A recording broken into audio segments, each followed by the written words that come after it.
done amateur players on KGS that took place a couple of years ago. I've stripped out all the kibitzes, and they will show us how to use the shapes. And each of the example games will have a different theme, something different that I want to show you.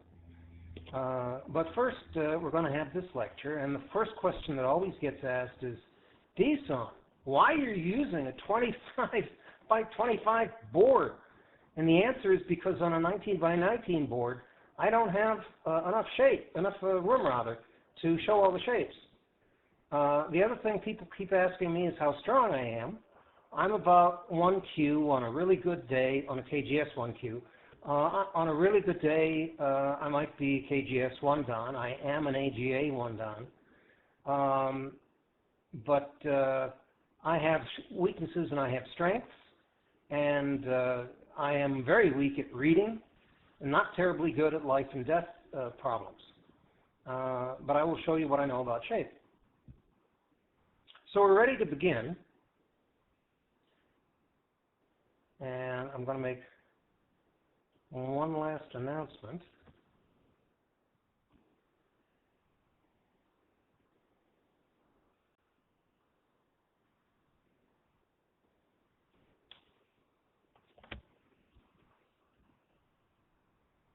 There I am. Okay, good.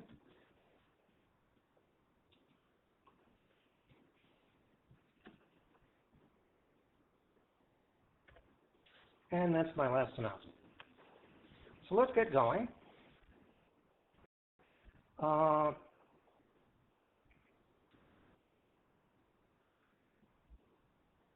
What this lecture is about is good shape in running fights. It is not about life and death shapes in the corner. And this is not an encyclopedia. It doesn't cover every possible good shape, but basic good shapes to make eyes and fight. Why is it important to have good shape? If you can make a multiple purpose move, a move that does something else, attack, run to the center, whatever, that also is good shape, then it's going to be easier for you to live and also easier for you to have strong attacks.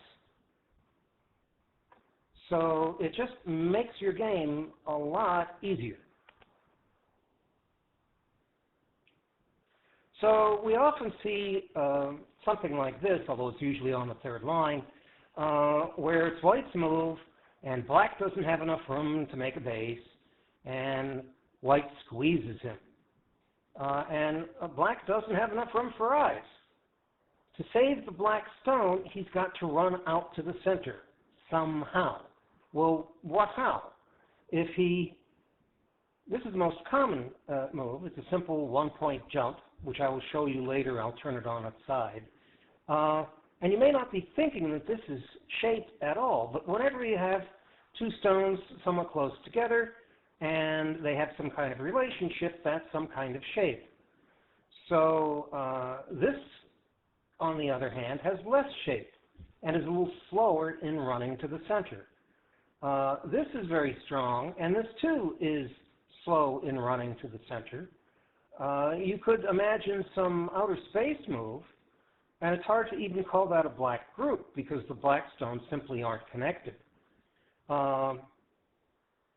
Another thing that we often will see a beginner doing is trying to run with this shape, which is called a small knight's move. And the problem is that this shape is cuttable. If the ladder works for white, white can cut this way, and then there's a ladder. Or if the ladder doesn't work, although it's a little bit more crude, white can cut this way. So there's a saying, don't run with scissors or the small knight's move. So that's the first thing we want to see about shape.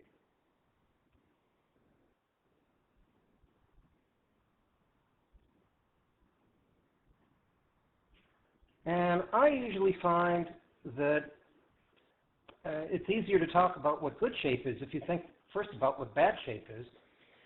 What is good shape? It's shape that is flexible, that begins to make eyes, and is efficient. Your stones are working hard. What's bad shape? It's the opposite. Bad shape is shape that is not efficient, not flexible, that is not working hard to make eyes, that has overlapping liberties, and it's not pushing in very many directions. It's a lot easier to see bad shape. You may not know good shape, but you probably know bad shape. So let's take a look at some bad shapes.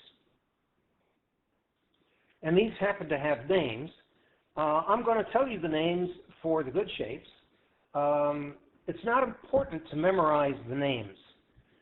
It's more important to recognize the shape. But if you do happen to know the names, it makes it easier to discuss them. So what are these shapes? These shapes are, going from left to right, the empty triangle, a variety of dumpling or dango. The third one with the two empty triangles is the farmer's hat, and then our favorite, the B-2 bomber. So probably the first shape that anybody knows is the empty triangle. What's wrong with the empty triangle?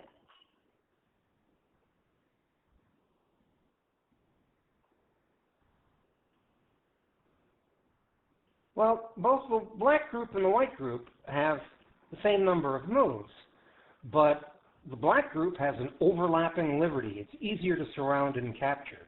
It's also pushing out in one fewer direction. So what's better 95% of the time is to do something else, anything else, rather than the empty triangle. Usually it's this. And by the way, if it is an empty triangle, it's not considered empty if it's filled by a white stone. White's lost two liberties, black's lost two liberties, it's an equal wash. So we're not talking about the filled triangle, we're only talking about the empty triangle. And you can see what I was saying about not flexible, not making eyes, not pushing out in many directions. It's an easy example.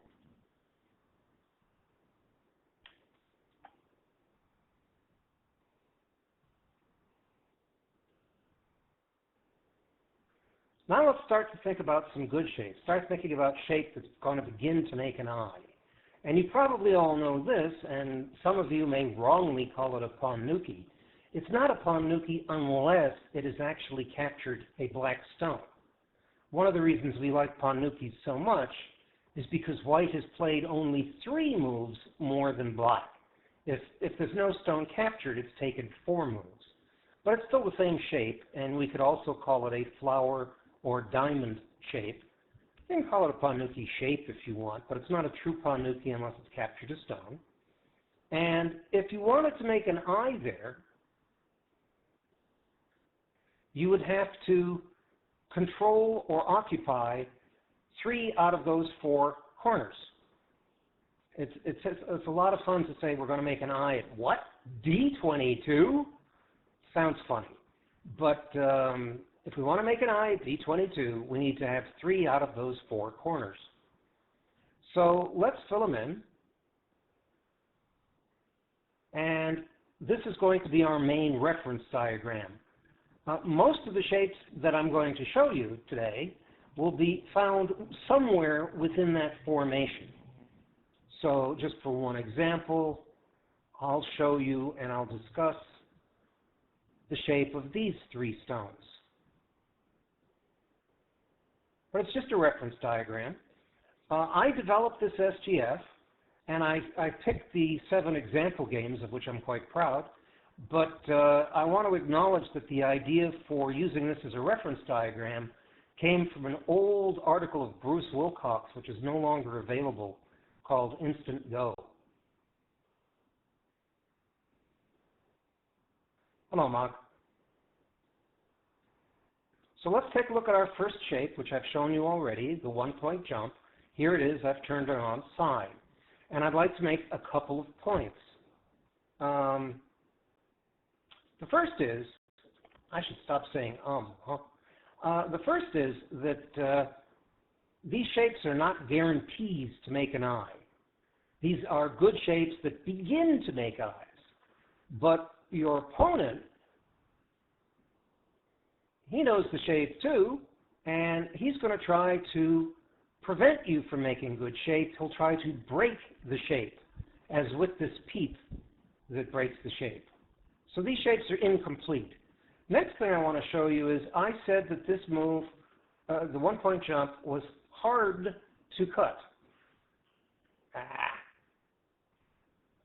It's hard to cut, but it's not impossible if white has enough strength around it. So here we are.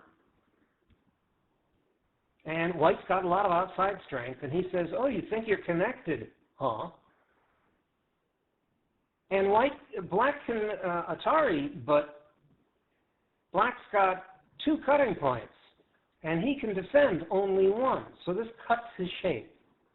And that will be true for many of the shapes that I will show you. If you want to judge whether a shape is weak or strong, you have to look at the neighboring opposing groups. If your enemies are strong close by, then your group is probably weak, and vice versa. So that's it's a relative thing. If your group is strong, that's going to make his group weak. The other thing I want to mention here is that for all of these shapes,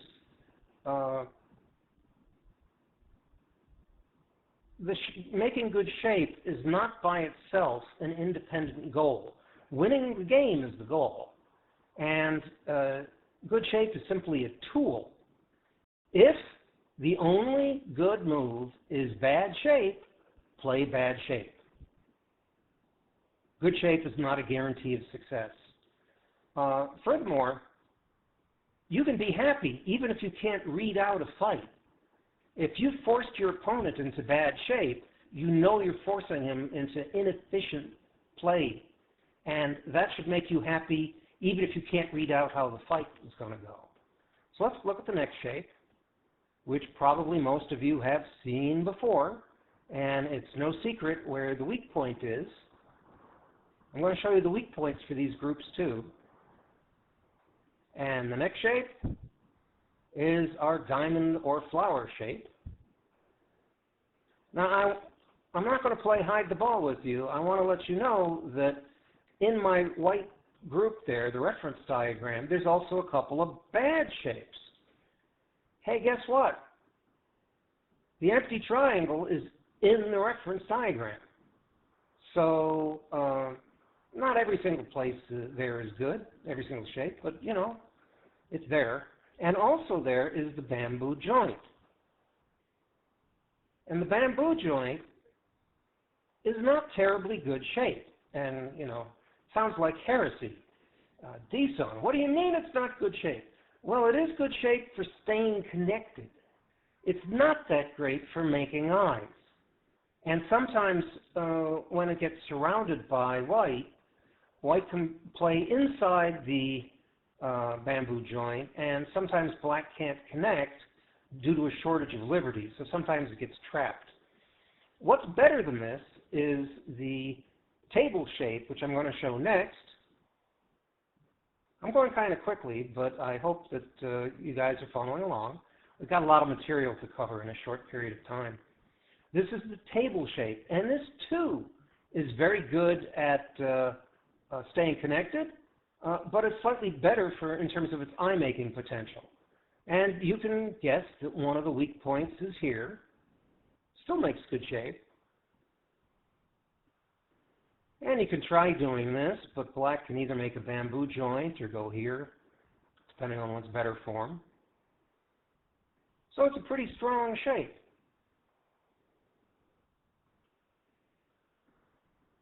Here's an incomplete shape. Now let's add some white stones.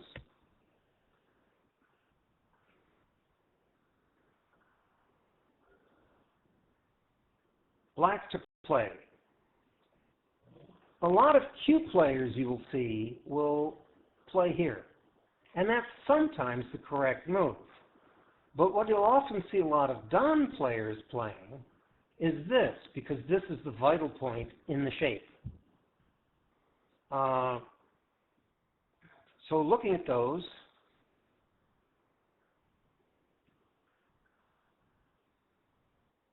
This, as far as I know, doesn't have a name. Maybe it does have a name, but I've never heard of it. I call it either the J shape or the hook shape. And that's simply so we can talk about it. But understand that other people may not call it that.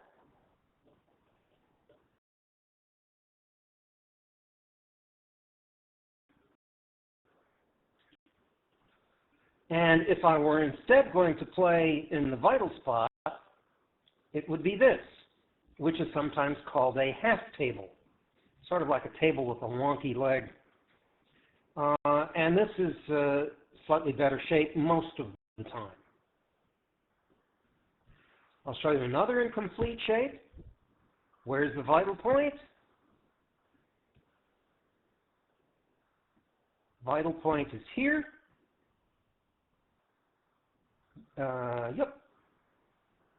And if we cover the vital point, then we get a completed shape, the double table or mouth shape. Now, you can imagine that if white were to play here, he'd be immediately captured. That's a net. Unless white's got supporting stones. Now he could, whoops, wrong color.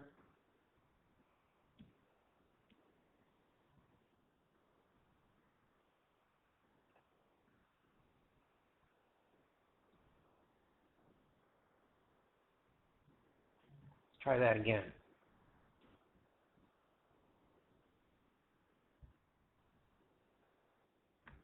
Now he'd be able to play there because he can connect out both ways. So it does have a weakness, but, you know, it needs supporting stones. This shape I'm going to discuss together with the next shape. And there's a proverb which says, play in the center of 3 stones. So the shape before this is sort of like an almost there, not quite yet kind of idea. This is good shape, playing in the center of 3. And it's also good, although it's not in the reference diagram, if you play one further away. This is also good shape. Now, some people will play this, and it's not as good a shape, but it can be fixed. So this is good shape, but it took 2 moves to do it instead of 1. Now let's see how this might come about.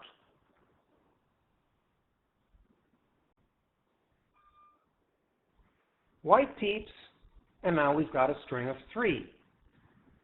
Now, not all the time, but a lot of the time, what is, and white might play away. He's made a forcing move. He doesn't have to defend his forcing move. And if he tanukis, where should black play? Often the answer is here, this clamp. And that's a good attacking move. Won't be right 100% of the time, but it'll be right a fair amount of the time. Next shape we saw before a little bit, the small knight. And if white already has a stone in place, white can cut that shape. The shape is cuttable. Now, when I say the shape is cuttable, and now black can capture either in a ladder if the ladder works, or if the ladder works for white, he can try doing a net. Let me mention a couple things. If you have a choice between capturing in a ladder or a net, most of the time it's better to capture in a net. It's more local and there's no ladder breakers involved. So if you have a choice, capture in a net rather than a ladder.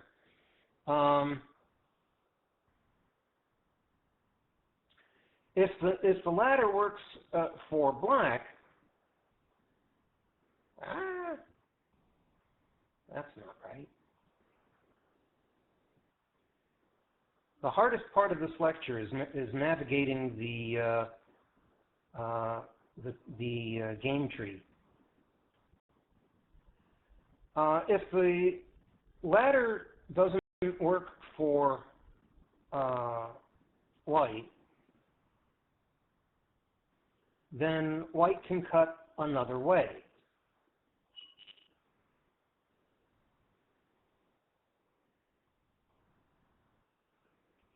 But the point that I'm making is that the small Knights move is cuttable. The shape itself is cuttable. And that means that it's great when your position is strong and you don't care about being cut. So it's good for attacking when your position is strong. And we'll see that in some of the example games.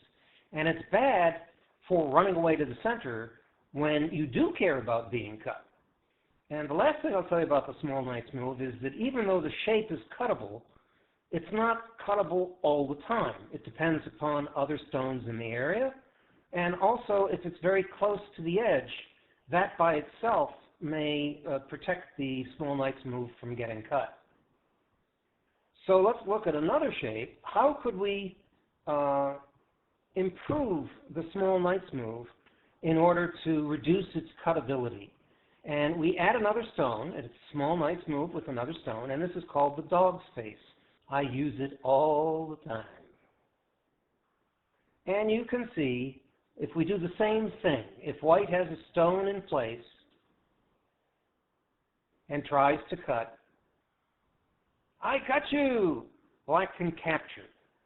Now there's two ways to capture, and they're not equal. One way to capture is simply to go, Atari! But this is not the best way to capture. There's two problems with it. First problem is, it gives white a free move. And that free move may be useful. But there's a worse problem. Imagine, as I mentioned before, that there's a lot of white stones in the area. So I'm going to make white ridiculously strong here, just to make it obvious.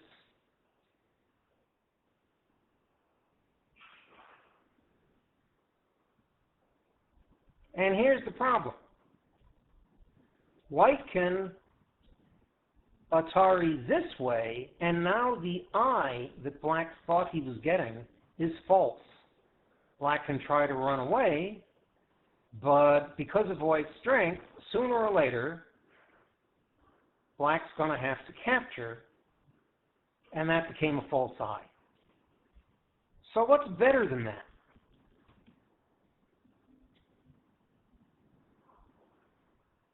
And where am I in my game tree?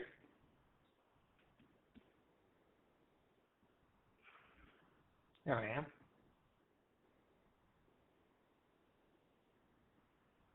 What's better than that for black is to capture using a net. And now you don't have those problems. So that's usually the better way to capture. So enough of the dog's face. Let's go on to the next shape. This is called the tripod group, and I always apologize for it because it's the tripod shape. There is something else completely different called the tripod group. It's a corner group, and it's one of those life and death shapes in the corner. There is a good article in Sensei's library on the tripod group in the corner. But this is the tripod shape. It has the same name, and it's completely different, and don't blame me. And this is another very strong shape, very hard to capture it, although of course, you know, what's black going to do here? If he goes here, he makes an empty triangle, and he can be cut, which then depends on a ladder. Or if he goes here, because he doesn't like that ladder, he can get cut this way, and this may too wind up being capturable or not. But the shape itself is fundamentally a strong shape.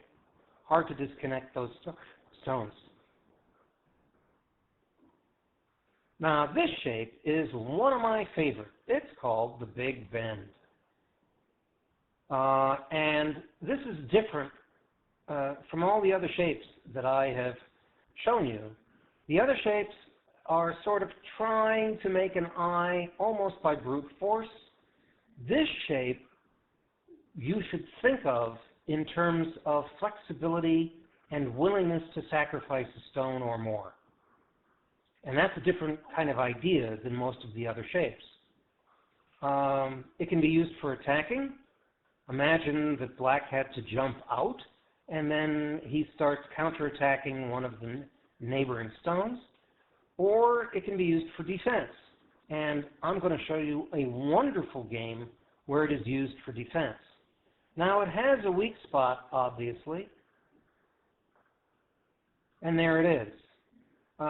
Whether white can play there immediately depends on whether white has other friends in the neighborhood. If not, then this stone may wind up getting trapped in a shortage of liberties. And black has a few different responses. He might do this, for example, and white says, "Oh, I'm going to cut you. I'm going to cut you so bad. And see, I cut you." And black says, "That's okay, I've made a good position, so I'm not too worried about that." Or black may answer another way. He may simply connect one of those sides. And white again sings his song, "I'm going to cut you."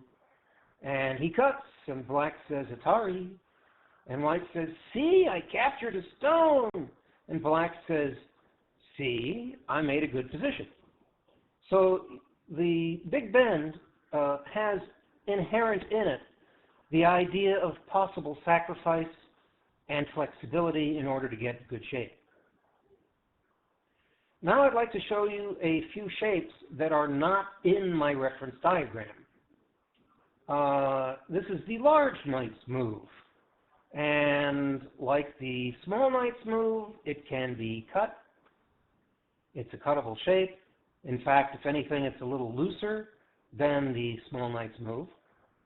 And like the small knight's move, it can be strengthened by adding another stone. And this is the horse's face, or long sake bottle. Imagine a sake bottle turned on its side. The dog's face, which I mentioned a few minutes ago, I should have said, has another name, and that is the small sake bottle. And this one I just put up there now is the long sake bottle, or horse's face. It'll look more like a horse's face if it was oriented differently.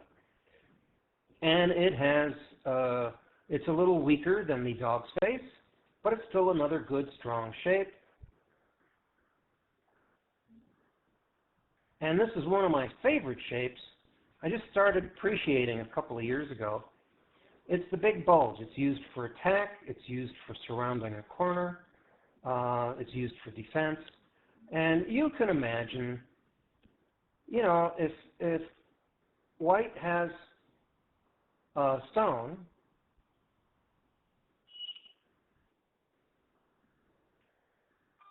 or two,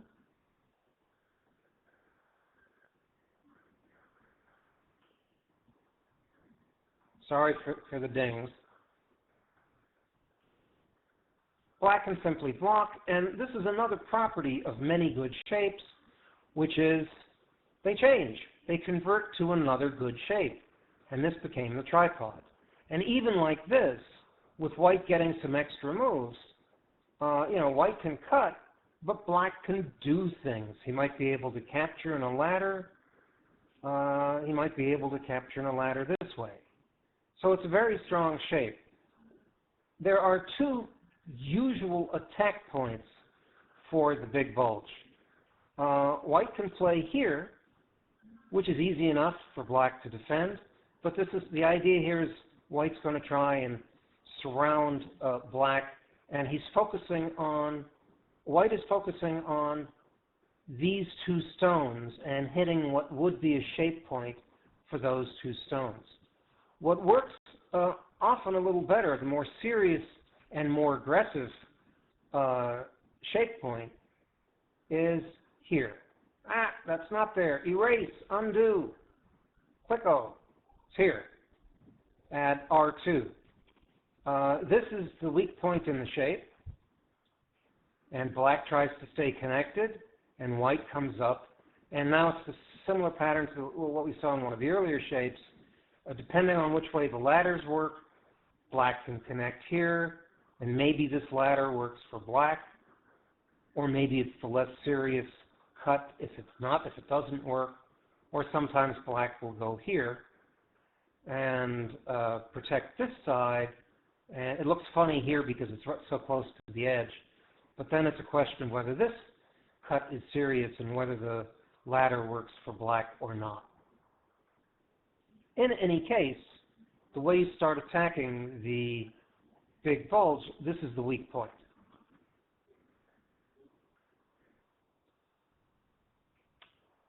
And I believe I was having some trouble remembering this, and I think it was Eddie who reminded me, so thank you, Eddie.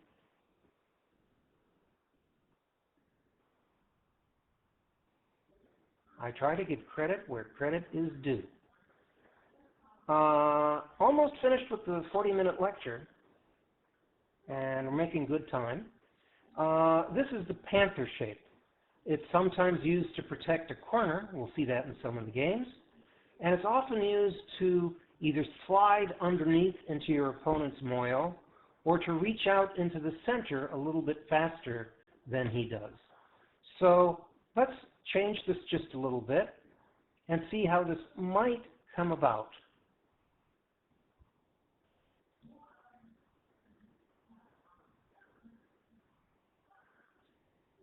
So for example, black squeezes white and white jumps out. Black peeps, white connects, and black says, oh, I'm going to run faster than you into the center. And you can see that it's a strong shape that's being used to run quickly. It does have some weakness if white has surrounding friends. Let's give white a couple of extra stones.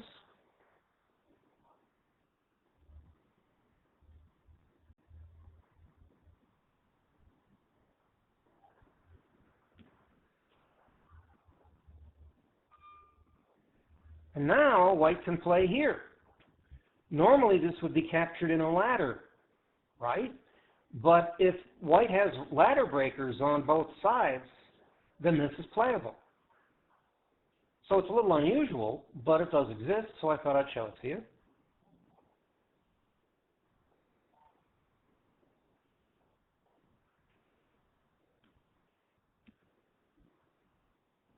And I have another shape to show you.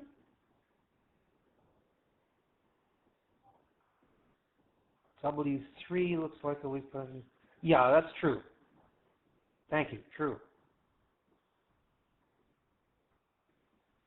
And I'm going to put this in the center just because I'm running out of space. It's number 20, and that is a high table. And that is another common and good shape. I've got a little bit more to do in the lecture. I want to show you some other things, but let's pause for a minute and ask if there are questions at this point. This is the reason why I have numbered the groups to make it easier to talk about them. Are there any questions so far?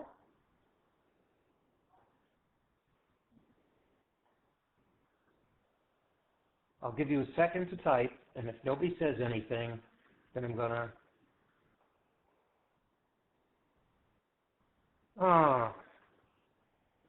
Okay. 11 there's no name for the shape, but it's the proverb, play in the center of 3. I answered the easy question first. Shape is simply the relationship of stones, and it's largely visual. You can see that these shapes are different visually. The vital point is usually the point that either side needs to play to make an eye or break an eye. I'm trying to answer that. The vital point, or the weak point, is where your opponent can play to spoil the shape you're trying to make, spoil your eye potential. And similarly, it's where you would play in order to make eyes or eye potential. A weak group I usually define as if you can imagine any move that is going to force your group into either death or near death, so that you have to answer, and you have to answer in a narrow, constricted way that's uncomfortable and unprofitable, and your opponent is getting free moves, then that is a weak group. Okay, Polite, did I answer both of those questions? I went through a little fast there. Okay, any other questions before we move on? 10 is the same idea. Yes, 10 is the same idea as 11. Yes, it is. What's the use of the big knight's jump? The big knight's jump is faster than the small knight's move, right? It's reaching out further. And whether or not it needs additional moves depends on what else is around on the board, Mom. There are times when it is played sort of in isolation to play a little faster. So, for example, let's say that you have a 4/4 stone in the corner. No, that's not good. Hang on.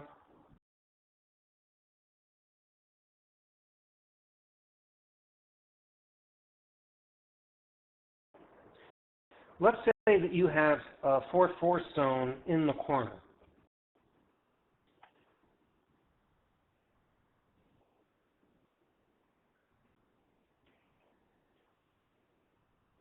And white is starting to make some kind of big moil on the top.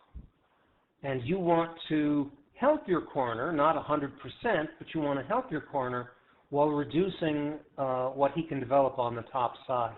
You might play the large knight's move. There are various situations where you might play it. It is not as strong as the small knight's move. Putting it another way, there are more things that white can do, more stuff, more aji in black's corner in this case.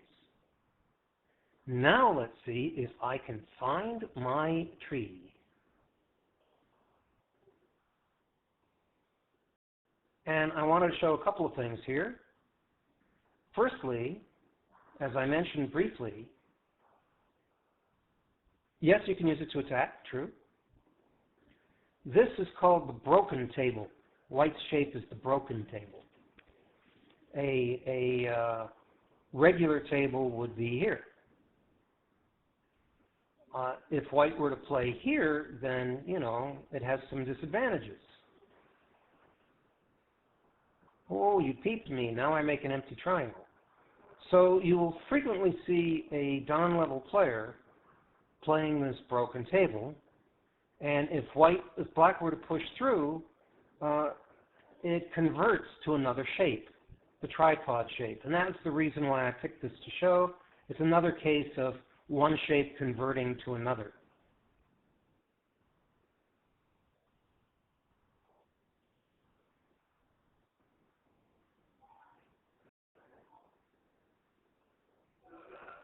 Next thing I wanted to show was that not all good shape is based on a flower or diamonds pattern. This is the turtle shape, and I'll show it in a couple of the games, a couple of the example games, and it is another good shape. It makes only one eye, but it is a strong and powerful shape, so I thought I'd show that to you. And the next concept is, oh, that's not what I wanted to do.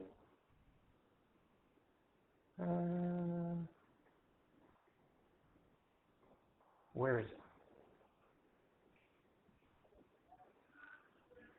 It ain't there.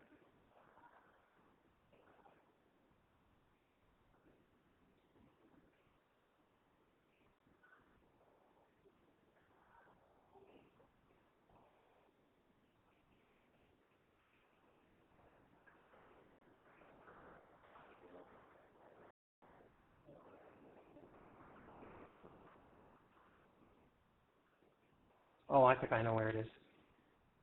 There we go. It's what Guojuan calls fat shape.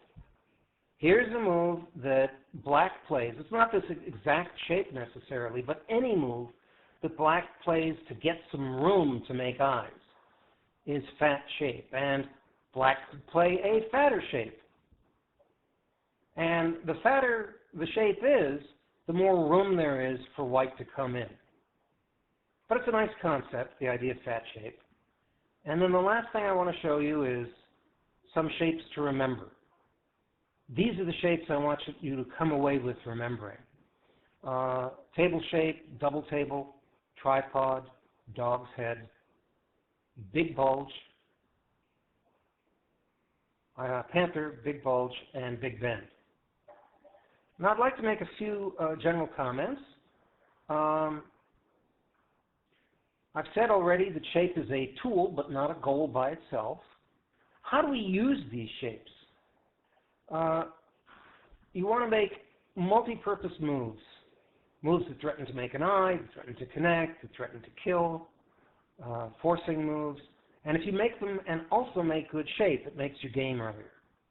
I've mentioned before, if the only move that works is bad shape, play bad shape. How do we use them? We join or chain or link shapes together. And I will show you that in the example games. That's how I came up with the idea of getting some example games. People said, how do you use these shapes? I will show you. If you are a double-digit Q, if you're 10Q or weaker, and you've never thought about shape before, and you start thinking about shape and playing good shape in your games, it is worth an almost instant promotion of about 2 ranks. So congratulations to all the double-digit Qs here. And the last thing that I meant to say earlier was, in earlier presentations of this lecture, I have said you can record this for your personal use, but please don't put it up on YouTube. I'm changing that now because this is the last time that I intend to give the shape lecture on KGS, and therefore, if people are recording this, if you want to put it up on YouTube, I give my permission, that's fine. Please send me a link so I know about it, but that's all. You do it with my blessing. So I'm going to show you 7 example games. I go through them fairly quickly because I'm going through them only from the point of view of shape, mostly. There's a lot of other stuff going on in the games. And each of these games has a different theme. The first is a game in which almost every move is either to make good shape or to destroy the opponent's good shape. I call it the make-break game. Second game will be to see how to use the big bend to make life in tight places and multi-purpose moves. The third game will show how to use the tripod shape and how to chain groups together. Fourth game will show some defense using the tripod shape. The fifth game will show how to use the big bend for flexibility. And there'll be a big sacrifice, and the guy will win anyway. Sixth game I call epic fail.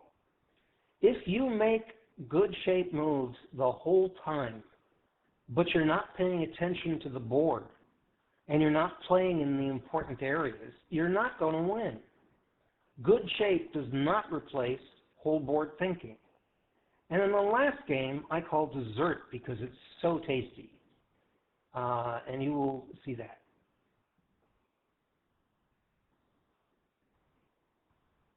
Okay, thanks for the self-promotion. And I'm ready to open up the first of the example games. I'm going to give a 3-minute break when we finish the first example game in case people need to go to the bathroom or, God forbid, smoke or whatever. We're going to have a short break after the end of example game number 1. But right now, I'm going to close this board, and I will open up a new board. You're very welcome, guys. I'm going to start showing the example games. They are the heart of the lecture. Please don't run away. Stay for the example games. And you have to close this board if you're watching on KGS in order to get find the game and join.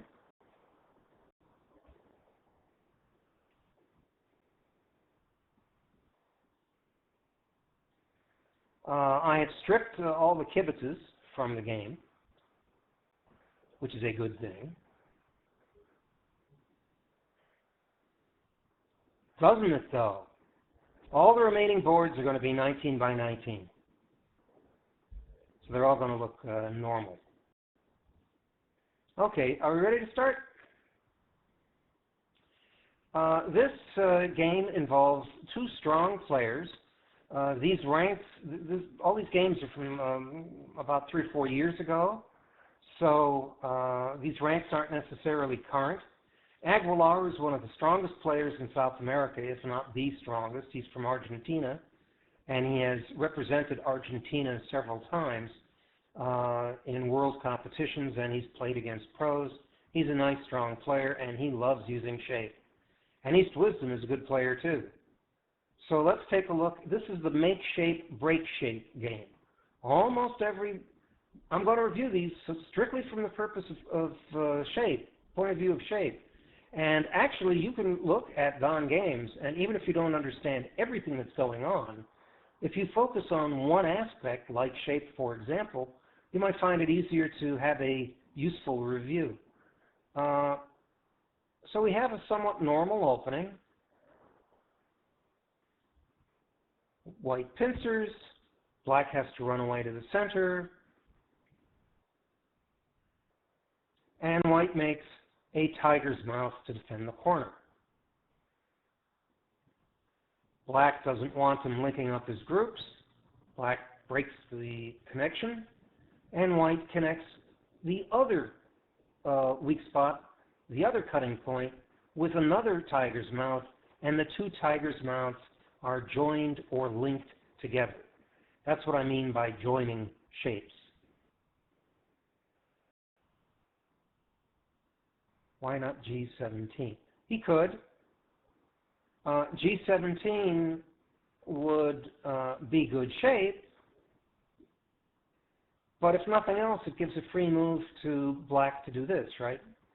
Even aside from the cut, you can just do this. They're fighting, and they're trying to give as few forcing moves to the other guy as possible. So black runs away, capping the white pincer, and white says, I'm going to run away too. Now, when you see white's move, I want your first knee-jerk reaction to be, oh, that's the small knight's move. That's a cuttable shape. But that doesn't mean it's cuttable, however, in every situation. And here, the shape is close to the edge. And if black were to try cutting it now, die. What about the other way?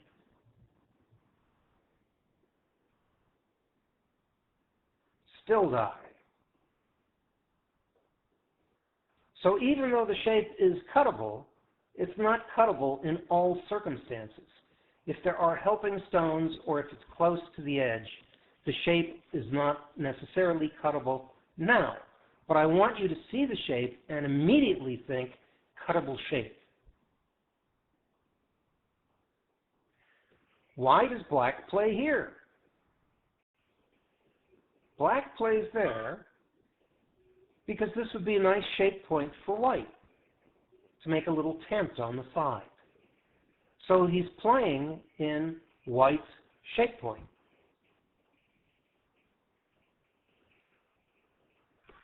White doesn't want to get surrounded. He comes out to the center, slowly but strongly with a diagonal move.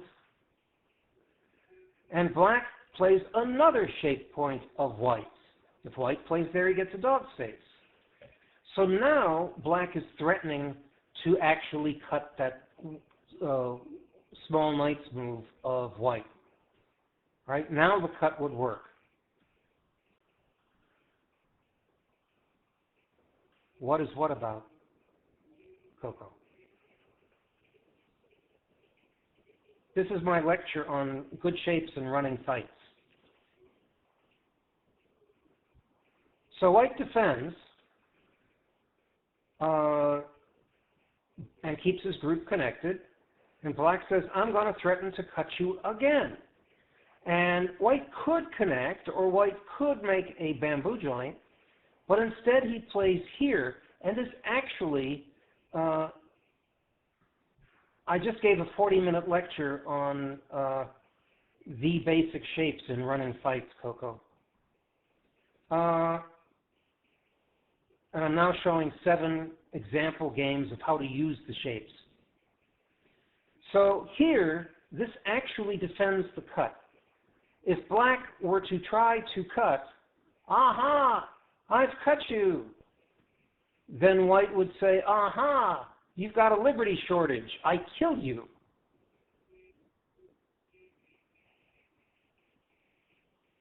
Why not C9?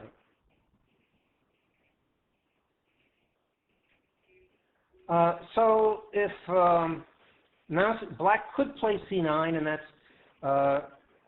black doesn't have to play it immediately. Black is not threatened with disconnection himself, right? If black does nothing, this fails for white. So he doesn't have to play C9 immediately. But you're right in saying that if black plays C9 or B9, he will again be threatening the cut. You're right about that. But it's not urgent for black to do right away. I understand. Black can play C9, but doesn't have to do it immediately. Black is not in immediate danger.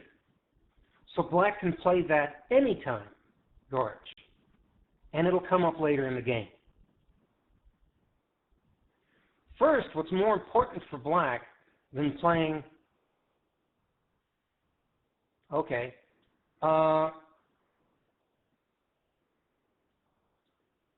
what's more important for black is to prevent his other group from being surrounded.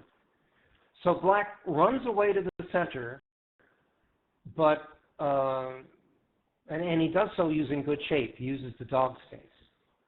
So he's run away, staying solidly connected, and making good shape. And black can play C9 anytime, Gorich. No urgency for it. So white extends with the panther. White could just make a tiger's mouth, but the panther's a little faster. And the panther is damaging both black's center group and the J17 stone. Now, which is more important, the J17 stone or black's group on the upper left? Black's group in the upper left, so black plays here. It's a strange shape, but it's sort of like a fat move.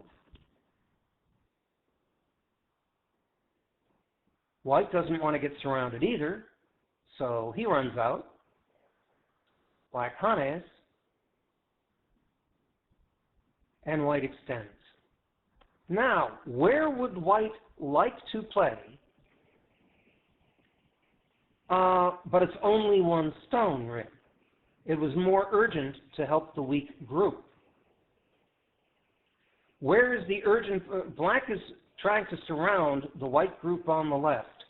Where would white like to play to make good shape? He'd like to play at F10. And that would hurt the black group and give white good shape. So where does black play? Ta-da! This is why I call this the make shape, break shape game. And now black is saying, I took your shape point. And it helped me too. By the way, my neighbor's playing Latin music. You may hear it. I can't do anything about it. So what does white say? White says, oh, but I have another shape point. This makes good shape too. I've made a table shape. Black says, no, I don't want my left side to get surrounded. Good, excellent. I don't want my left side to get surrounded. And white cuts. Black extends,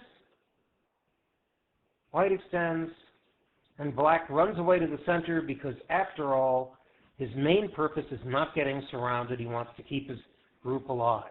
So he runs out to the center, and white turns around him.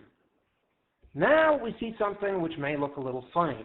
The usual move in this shape is for black to play here. If black doesn't do anything, then black's dead. So black's got to do something, and the usual move is here. But in this particular board, there's a couple problems with it. White can start a ladder that doesn't work in order to get some free moves, or white can play this Tsuji, and it doesn't look very happy for black. So, even though black is a 6-dan, black makes an empty triangle. Like I said before, good shape is a tool, but not by itself a goal, and if the only move that works is bad shape, play bad shape. And the other thing I said before was, even if you can't see how the fight is going to turn out, you can feel good if you force your opponent into bad shape, because you know he's not getting the maximum force from his stones. Yay, says white. White protects his cut. I haven't heard that proverb, but okay. Black extends from his weak group to try and avoid getting surrounded. White splits black's groups.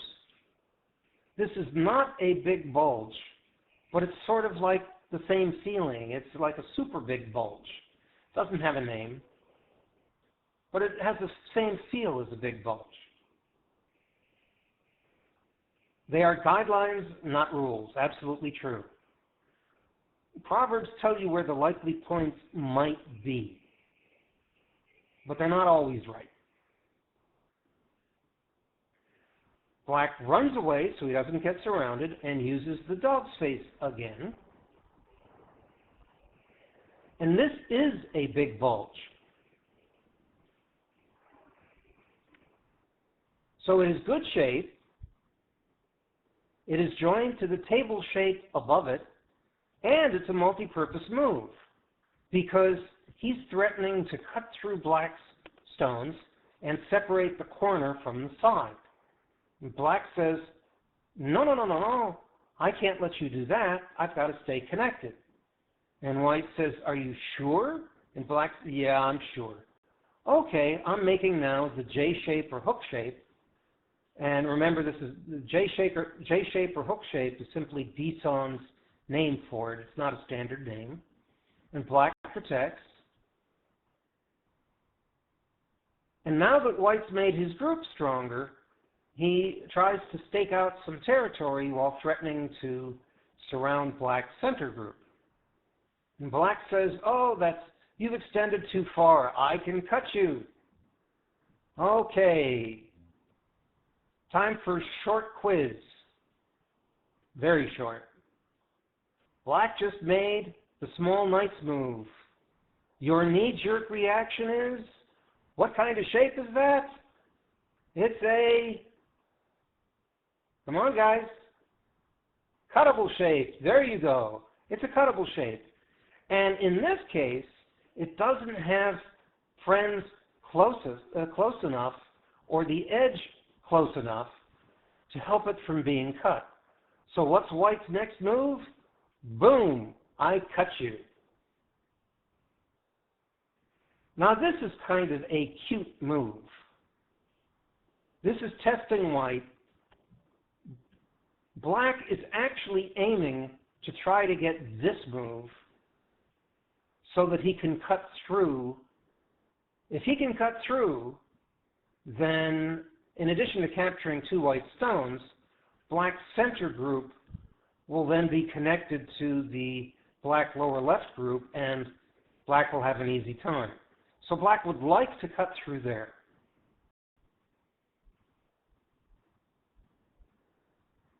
Triangle is just my marking things, Gorich.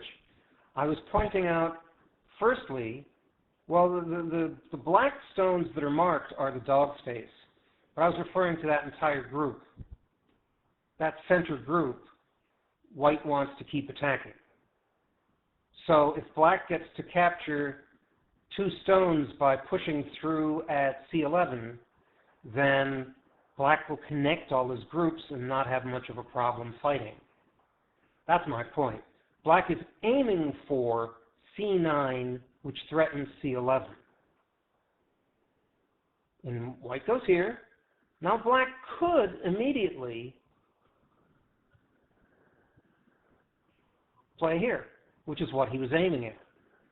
But there's a problem. The problem is, in fact, he does play there. The problem is that if black cuts through now, he may have some real problems on the center group that he has at L7. So he rushed a little bit there. And Gorich, I hope and I think I answered you. So black has to come back and help his center group, which does other good things because he's threatening to surround white's center stones. So now white has a choice. White can either help his center stones or protect the cut at C11. And he protects the cut. It would just be too easy for black if black gets to capture those 2 stones. So white defends those stones, and black continues to surround the white center. Everything clear so far? The game's a very easy game, and almost all the moves are either to make shape or break shape. So everything clear so far? It was to kill the Aji. Does it also threaten the H5 stone? The wedge. I don't think so, Ed. I don't think there's a relationship there, but even if there were, I would continue on because it's not really a shape question. I'm trying to look at these mostly from the point of view of shape. But I think, to give you a fast answer, I don't think so. White makes a contact move, which is what you do when you got a weak group, and then he makes this shape move. Now you may remember this move. Why? Hey guys, it's based on the turtle shape. Told you it would come up in the games. Black surrounds. White tries to connect. Black is now surrounded, completely surrounded. So black makes this move, which is a multiple good shape move.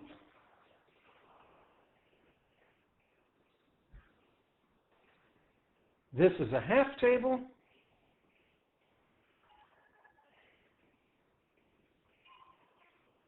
This is a panther. Lots of good shape there. So black almost instantly has something like 2 eyes.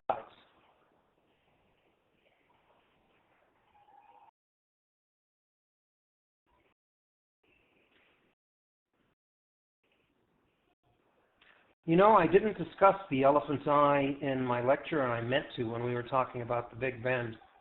If you remind me, I'll talk about it later. But anyway, so white tries to link up his groups, survives. Black says, I still need to make 2 eyes. This is a forcing move, free move. Here's another shape based on the turtle. White protects his cut. Black continues to surround.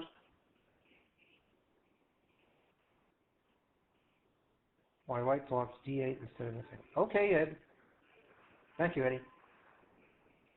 No, it's okay. I understand. You're just giving me the answer. But I'm going to try and avoid most reading questions, so I'm glad you answered. I'm not going to. This is the game-losing move, I am told by the $7. What white needed to do was to prevent white from having room for a base. Instead, he attacked the corner, but that left room for black. Now black has a base, and that turns out to have been the game-losing move. White continues to surround black's upper right corner from a distance. Black comes out. White comes out. Black makes shape. White uses a panther to surround more quickly. Black slides with the small knight's move, which is a cuttable shape but can't be cut this close to the edge. And now black has a safe group on top. White says, time for me to make some points. So I'll grab some points on the bottom. Black threatens to cut and makes a panther again. You see the panther, right? This is an upside down panther. You can imagine when this is right side up that the one stone is like the hip of a panther as it's stalking its prey, crouching along. So anyway, black is now aiming at the cut at K14. And in any case, he's shrinking white's potential territory and eye space. White says, okay, no immediate problem, I'm going to make some more points. And black says, no immediate problem, huh? And this is like thrusting a dagger into white's heart. White protects the cut, and now white's groups are divided. And notice that this makes a dog's face for black. White says, I'm going to kill you. No, you're not. I'm going to threaten to cut you apart, and then I will cut you. Oops. That's a bad cut. White says, see, I'm going to kill you. See, I'm going to kill you. I have this Tsuji. And black says, no, no, you can have 2 stones. I'm going to make the rest live. Ta-da! Alive. Hi, Nemi? See, I caught you 2 stones. See? See? Yeah, I don't care. I'm going to go after this bigger group. Black's going to attack the white group in the northeast. White protects, black protects, black surrounds, black threatens to cut, white protects, and black cuts this way, and we have a ko, an awfully big ko. White threatens to cut black here. Black says, I don't care. See, I cut you. Yeah?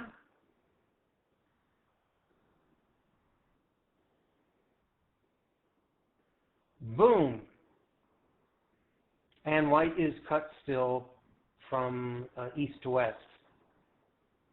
White tries to live on the right. Black takes this stone, and now the center white stones are completely surrounded, no eyes and no room to run, and black resigns. So you can see, you can look at a game very quickly if you're looking at it just from the point of view of shape. So, are there any questions about this game? We're going to take a 3-minute break as soon as we finish, and that'll be your bathroom or smoke break or whatever you're going to do, call your girlfriend, whatever it is, and then we'll come back. But first, are there any questions? White resigns. Black wins by resignation. Oh, did I say black resigns? White resigns, yeah.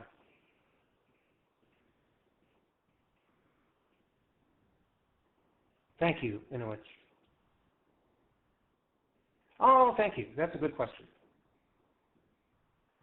I meant to show this when I was talking about the Big Bend.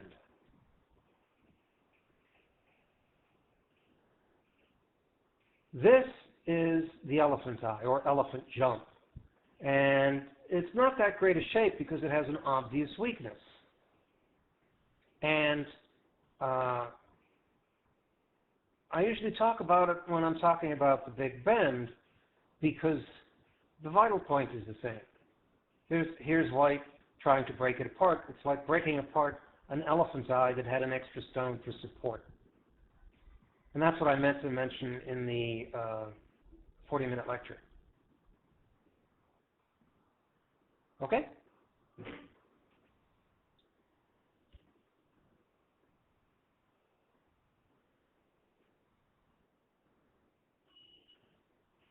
This is the elephant eye or elephant jump with a fourth black stone, making a square, not terribly good shape.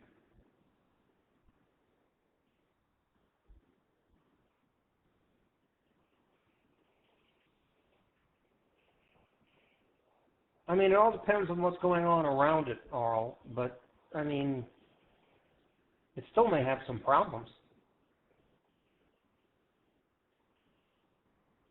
It depends.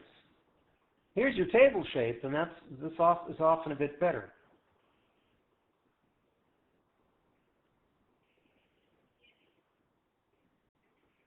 Okay, any other questions, or can we take the break now?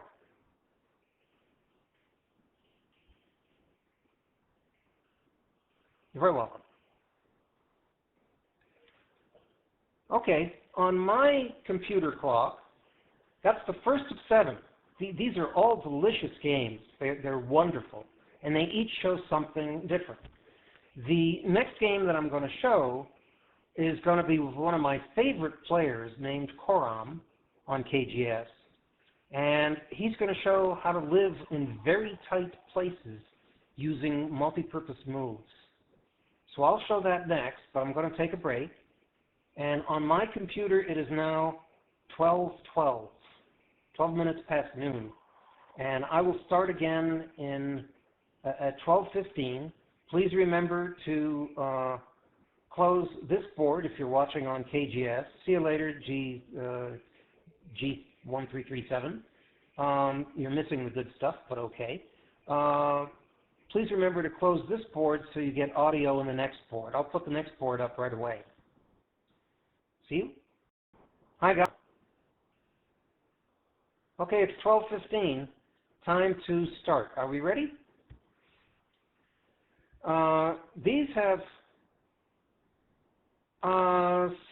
Sokyo, I have another fix for you, too.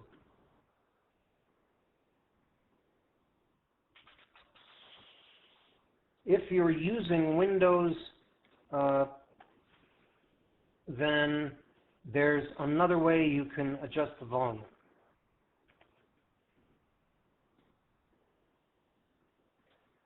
If you're using a Windows PC, right-click on the loudspeaker icon in your taskbar, open your volume mixer, and increase KGS volume. Okay, very good. Okay, let's continue then. So here it's another 2 good players. Koram is one of my favorite players on KGS. He is excellent at living in small places and, killing in large places. And we're going to see that in this game. He's going to show us how to use Big Bend. So we have a plain vanilla kind of opening.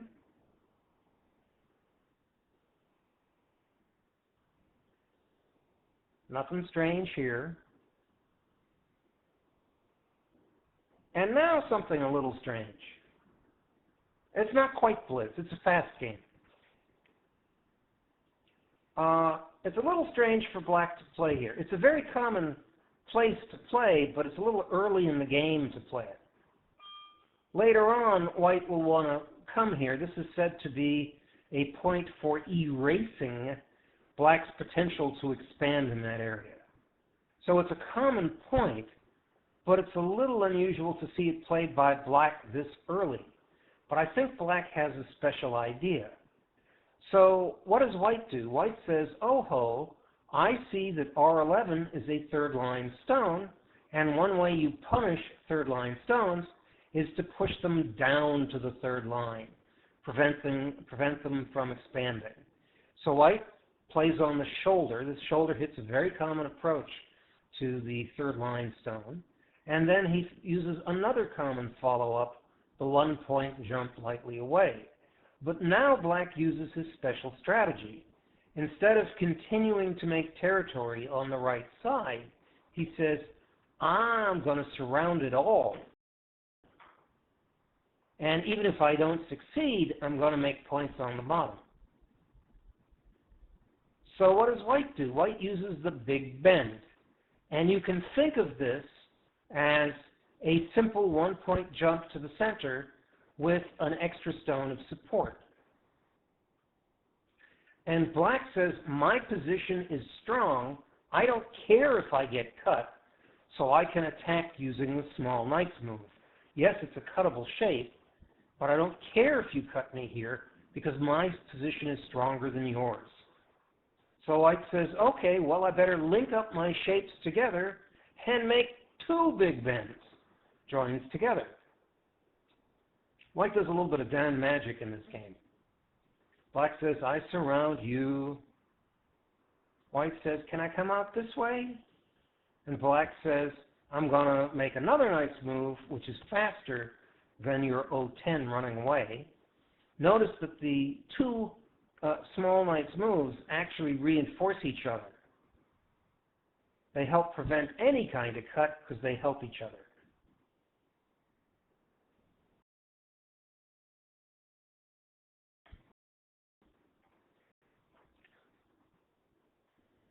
So white says, the easiest place to make eyes is the corner. The second easiest place to make eyes is the side. Will you let me get to the side and make eyes? Okay, where's the point that white would like to go next to make an eye? Where does black play? Ta-da! I break your shape. And white says, okay, you played my shape point. Would you let me capture R7? Black says, no. Will you let me make an eye on the edge? Not today, maybe next Tuesday. There's another break. This is an empty triangle, but it breaks white's shape. Will you let me run away to the top? And now black says, I'm going to lean on your group, and I'm going to hope that you do what people normally do locally when black would play a move like O16. The normal move would be to go here. But white says, hey, that's not important. Making my group live is important. So I threaten to cut your shape here. And black captures a stone. And white gets a few free forcing moves. Black says, it's okay, though, because I can cut you. See? And my cutting stone looks like it can be captured, but not if I play another move there. And white says, okay, I can't capture your cutting stone. But then again, I've got 2 eyes. And it sort of happened by magic.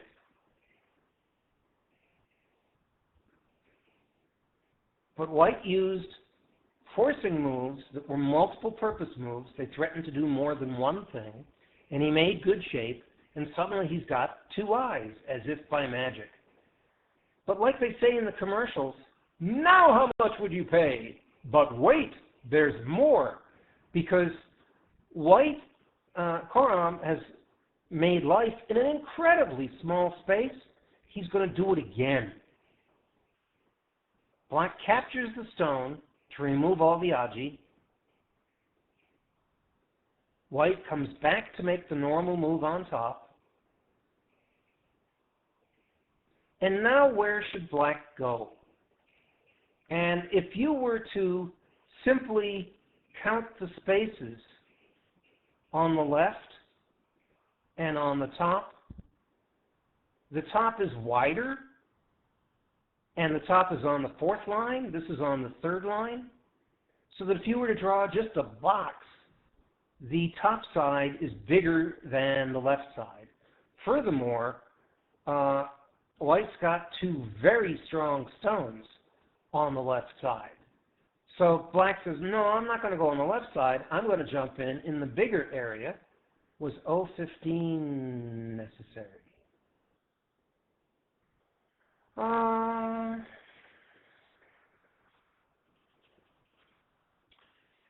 O15, obviously, no, I understand. I'm trying to avoid some kinds of questions. I'm trying to duck them so I can focus on shape. It's a good question.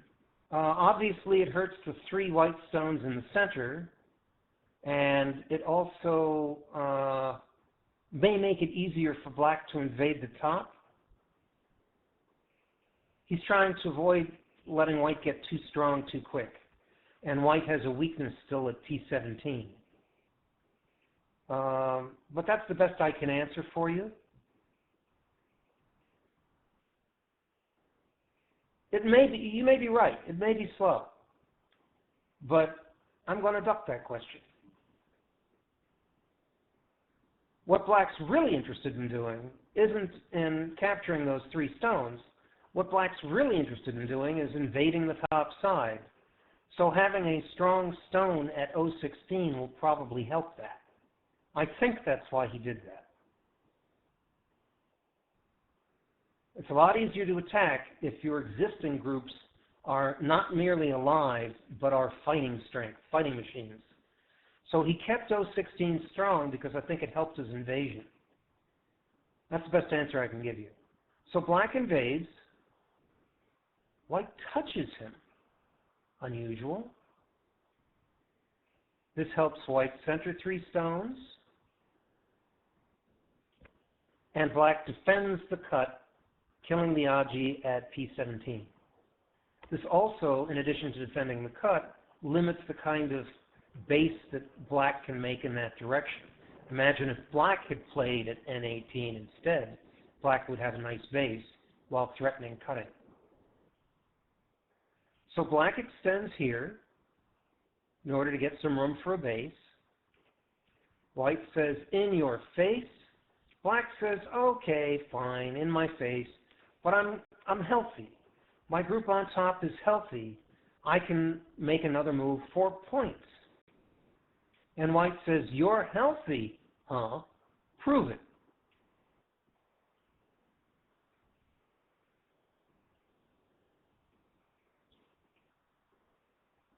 White peeps black.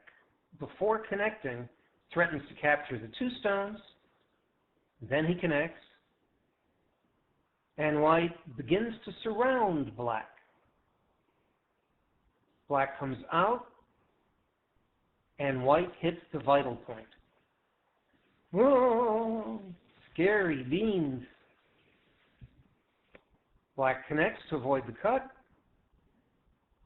and white strengthens his 3 stones. Black comes out, and in the process is again threatening those stones. And this is aggressive, but white knows what he's doing. Black is now completely surrounded. Black has to either make eyes or kill something. So first he threatens to kill something. And the next move looks a little strange. Not that next move, this next move. Yeah, it's an empty triangle. It's an empty triangle, but it's almost, not quite, it's almost the formation known as the crane's nest. So this defended the cut at H12, and black is aiming at H15.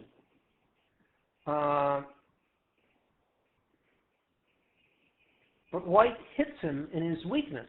You made an empty triangle. I know what to do with empty triangles. Black threatens to push and cut. He does push and cut. Will you let me make 2 eyes? No.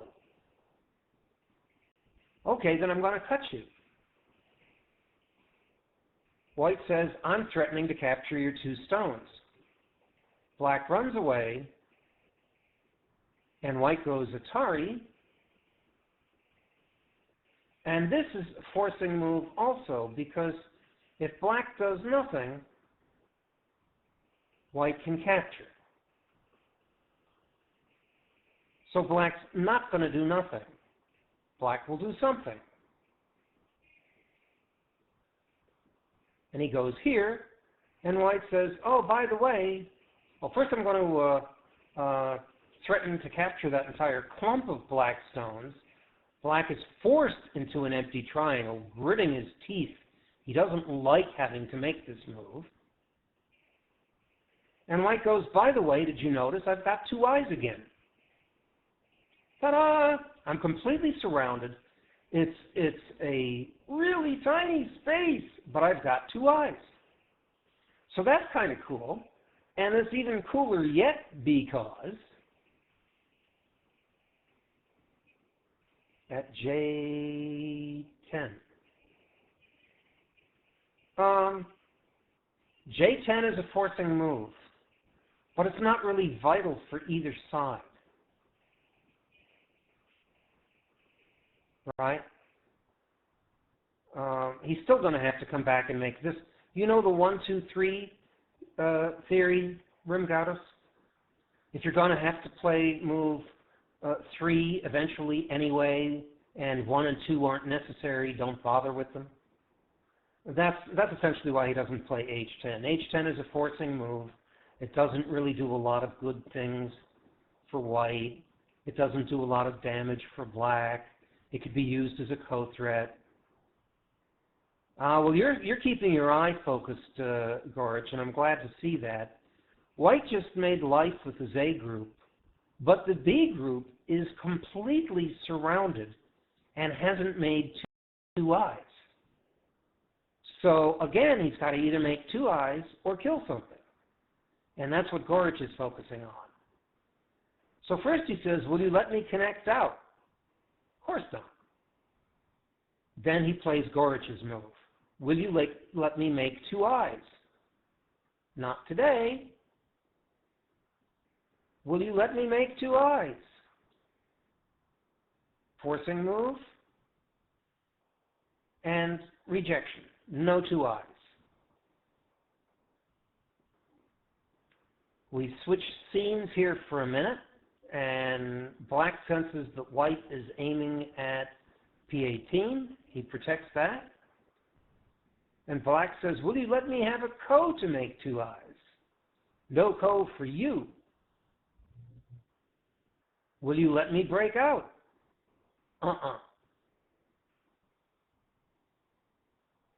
And I won't let you kill my corner neither.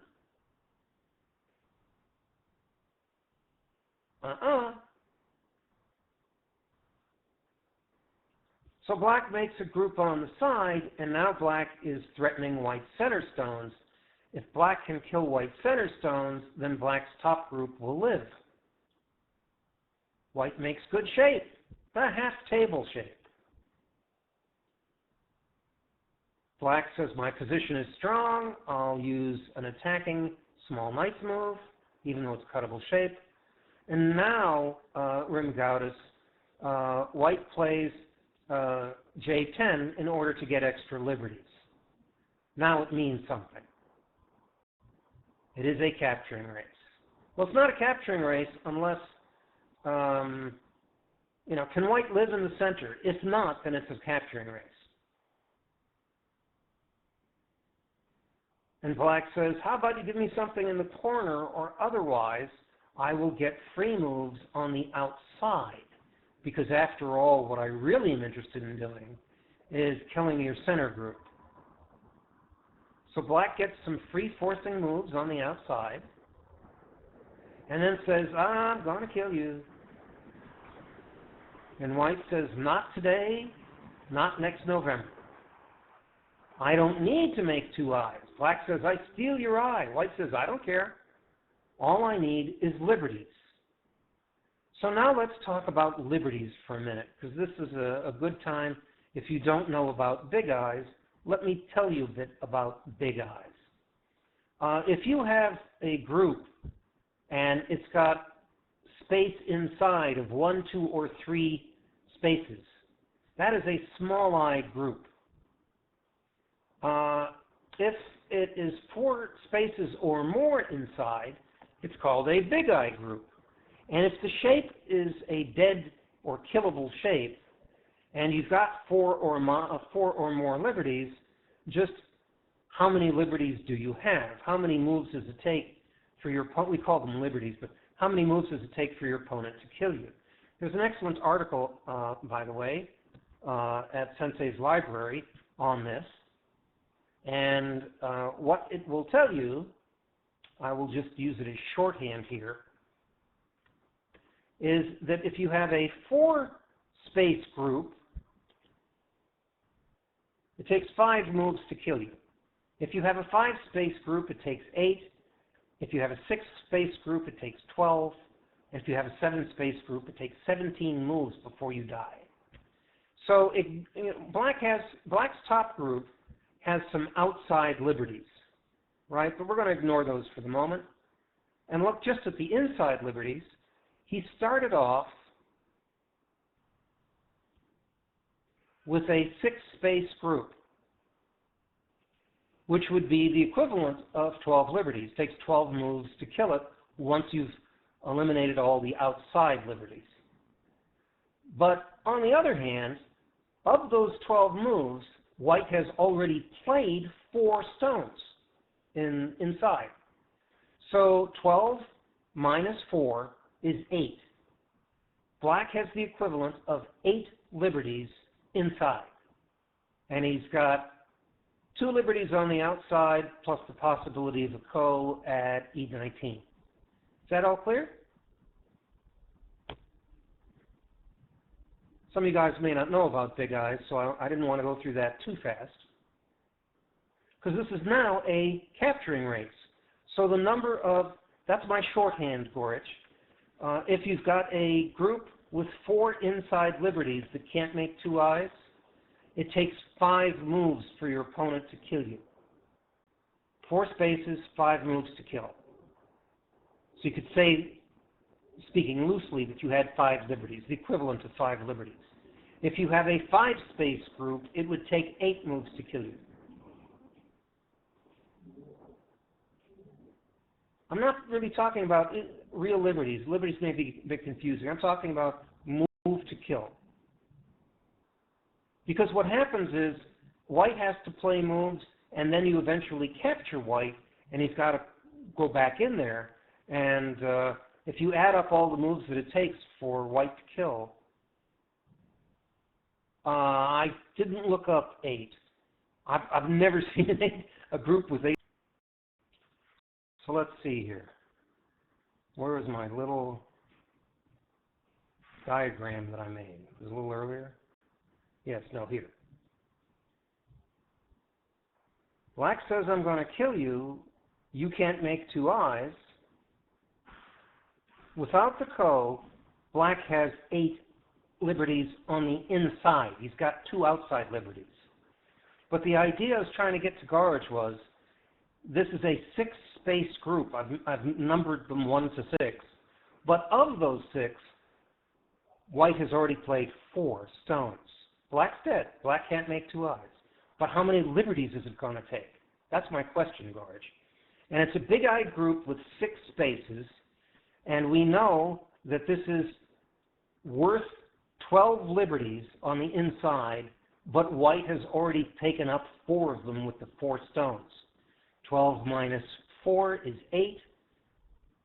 Black's got 2 liberties on the outside, plus the equivalent of 8 liberties on the inside. Okay?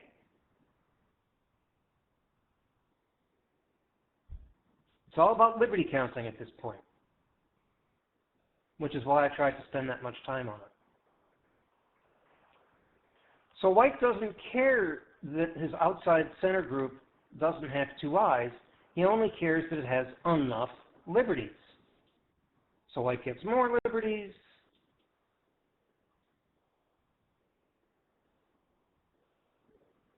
White fixes the ko. White doesn't care if Black captures 2 stones. So Atari, fine. I'm just going to stay connected, and I got a ton of liberties on the outside. In fact, I've got so many liberties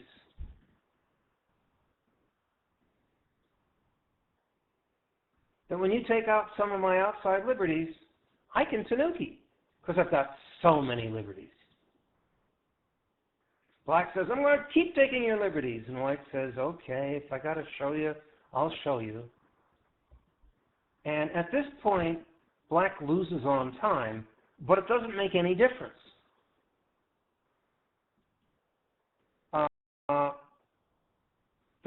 The top black group cannot make two eyes, and it has exactly the equivalent of 8 liberties, 8 moves for white to kill the top black group. How many liberties does white have?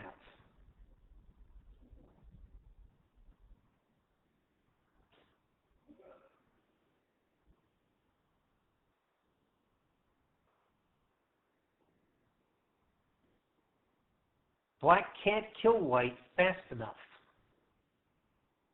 because black has only the equivalent of 8 liberties for his top group.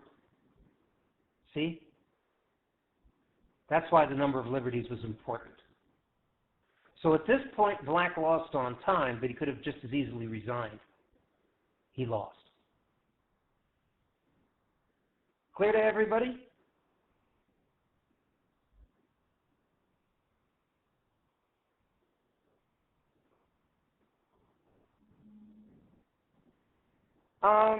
They're not big enough. The outside moves may have some value, but the big black top group is dead. White's connected. White's got 3 corners. Yeah, you know, it's not sure. You know, you might get another point by playing at number 2, but you know, it's not worth enough. Black's lost. Okay, Gorich, in a minute I'm going to move on to the next game, and you must close this board in order to get the audio.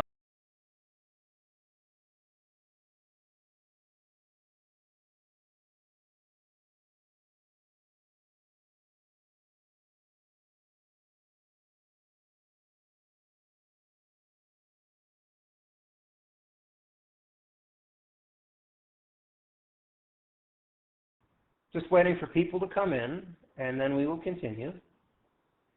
The preview of this game is, this game has Z Chen, otherwise known as Z Yoda, who's a masterful player, and he's going to show us how to chain groups together, how to use the tripod shape lightly, and he will show us a very interesting little capturing race as a bonus. So let's take a look. Plain vanilla opening, we don't have to discuss everything about it.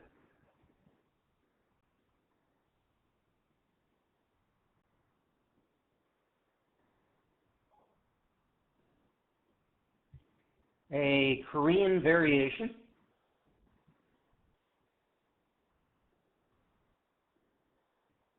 And white uses a panther shape to enclose the corner. Black protects his cut, making 2 shapes at once. He's making the tiger's mouth, and he's making a half table. White squeezes. Black now has a completed shape there. And white makes a half table shape, which is now a full table, or actually double table. Now we see white, Z Chen, have 2 shapes chained together, linked together, joined together. He's got a big bend,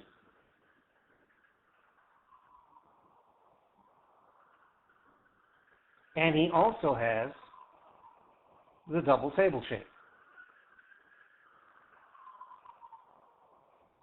Black runs away with the small knight, and because he's close to the edge, it can't be cut. And white says, let me push down your 3rd line stone to the 3rd line to keep you from getting a big framework. This is we saw Coram do in one of the previous games. And black extends, and white lightly skips away. Black wedges in. White has 2 cutting points. What does he do? He could play very heavy. He could do something like a tiger's mouth, but that gives black the free peep, and white winds up with a heavy shape. Instead, white uses the tripod, and this is a common move in this kind of situation, because can black cut? Sure, black can cut, but that will give white any number of free forcing moves. Atari, Atari, Atari, Atari, Atari. Hello, rugby. And then white would fix again. Maybe he'd do the same thing, or some other kind of fix.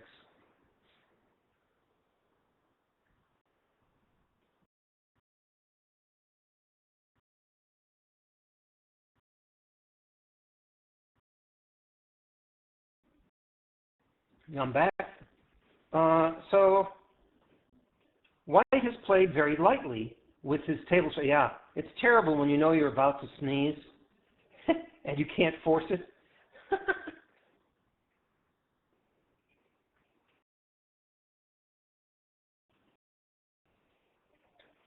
So white played lightly on the left, and then comes in for this very bold invasion. Why is it bold? Because black is stronger in that area than white is. How did he pick that particular point?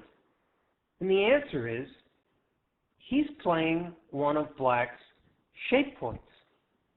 This is where black would play to make a tent. So he plays on black's shape point and is trying to divide black into 2 groups. But black says, no, no, no, no, I'm the strong guy there. I get to attack you.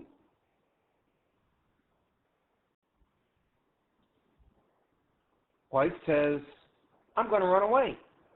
Black says, no, you won't. Oh, I think I'll attack your E3 stone. I'm going to stay strong. And I'm going to take your shape point while I'm at it.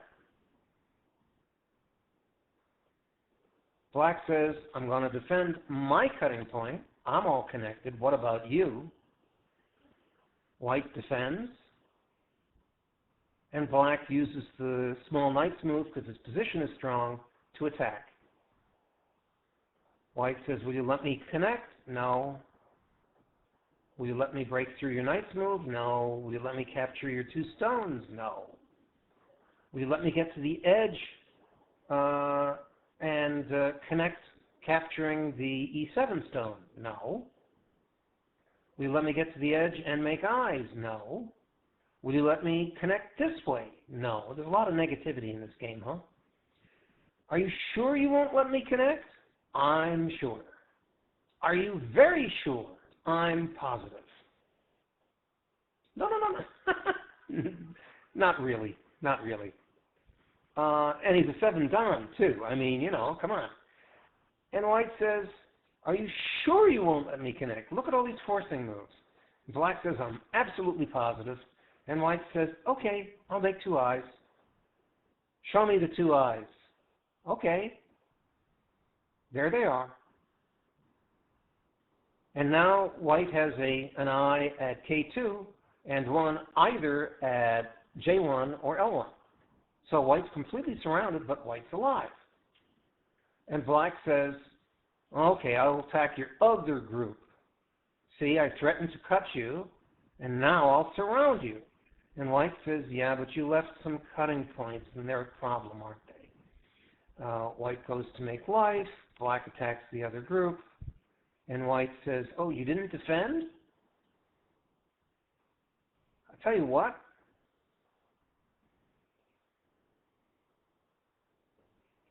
Black tries to surround white.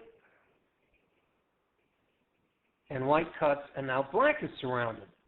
Now, if you take a look casually at this, and you say, oh, you got 2 groups, and each is surrounded. You got a black group, you got a white group, The black group has at least one eye, and the white group doesn't have any obvious eyes. It looks like the advantage is to black, right? But Dsaun is a master, and this is a mistake. Black says, I'm going to shrink your liberties and take away your eyes. And the problem with this move, and by the way, it's easy for me, having seen this game 30, 40, 60 times, it's very easy for me to say, this is a mistake.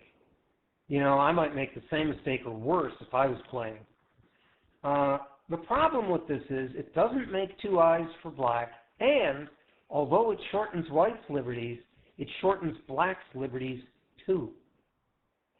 So white says, let me show you. Well, what would be better is simply going here. Black can make two eyes, white can't. See what happens, Gorich. Watch what happens. White shrinks black's liberties. Black connects. White shrinks black's liberties and shrinks again. This threatens to capture two stones, so black connects and shrinks again. White has only 3 liberties, not a lot to work with. But this is a forcing move because this would, if black ignores, white will connect. So black connects. And now black has only 3 liberties, but it's white's move. Now white has only 2, and black has 3. And at this point, black resigns. So it looked like black had the advantage, but he made a mistake with the monkey jump, and it cost him the group. But the points that I really want to show you in this game was firstly the way that, well, let's jump ahead a little bit. The way that white started combining, joining, chaining, linking different good shapes together as he's running away. That was the first thing.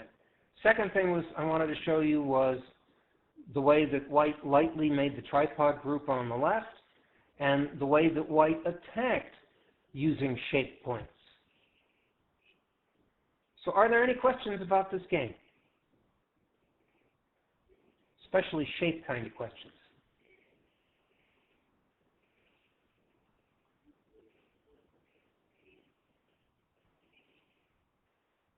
And then that capturing race was sort of an interesting little bonus.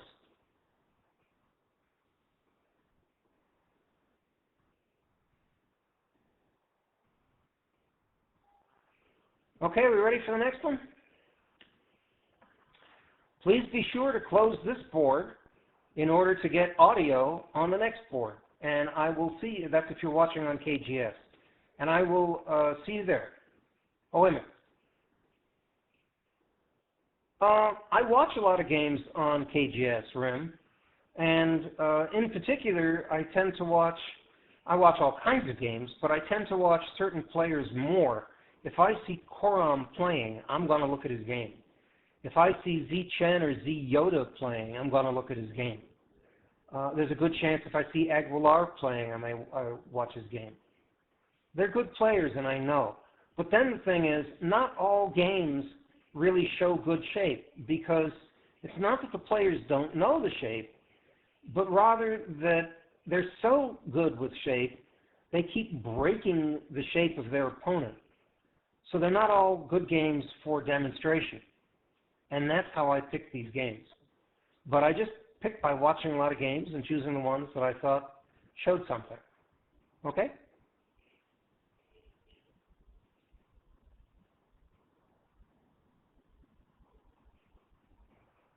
I have to tell you, that's just my own point of view, that unless there's some good commentary, there's just so many things going on in pro games that I may not either understand, I may not even have a clue that something's going on at all, that I find it hard to watch and understand pro games. I find it easier to understand amateur ones. That's just me. If there's commentary, it's different. Okay, I'm going to close this board. I'll see you in the next one. Remember, everybody, close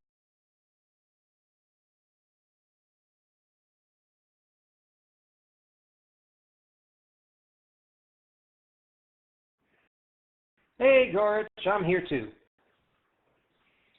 So in this game, we're going to see, I'm particularly focusing on Black, Killer Yi, who is going to show us how to use the tripod shape for defense. I want to show you guys something about sector lines, if you haven't seen it before. And Black plays a Tsuji in the center, I'll show it to you, that is absolutely beautiful. Okay? Yeah, Badasai is very, very good. I like Badasai. So, there's another kibitz I missed when I was stripping out the kibitzes.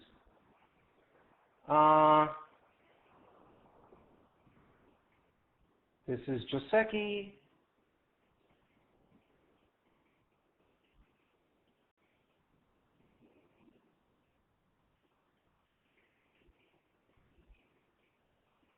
A little unusual for Black to play this way, but he wants to play fast. White approaches the corner cautiously. Black blocks.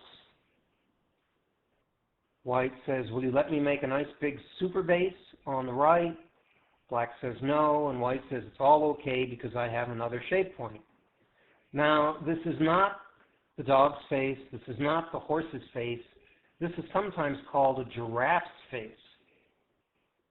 because the white stone is so far away at Q10. And if it was one further away, whether it's a joke or not, I've heard it called the Loch Ness Monster. But this is a giraffe's face. It's upside down, but it's still a giraffe.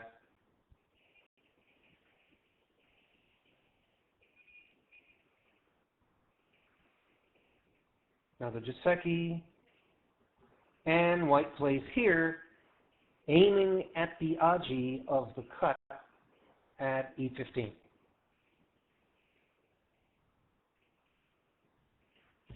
Black says I'm going to take the top. And this is a common way to deal with the bottom. White probes, and if Black defends, White goes here. This, by the way, this tiger's mouth is also known in this situation as the small bulge. I showed you the big bulge. This is the small bulge. I don't have anything to say about the small bulge, except that's its name. Just to let you know there is one, but I don't care. And White goes Atari. Black fixes, so Black's making solid third line territory, and White's making a large moyo in the center. He needs a defensive move for his cuts. How shall he defend? He uses the tripod shape.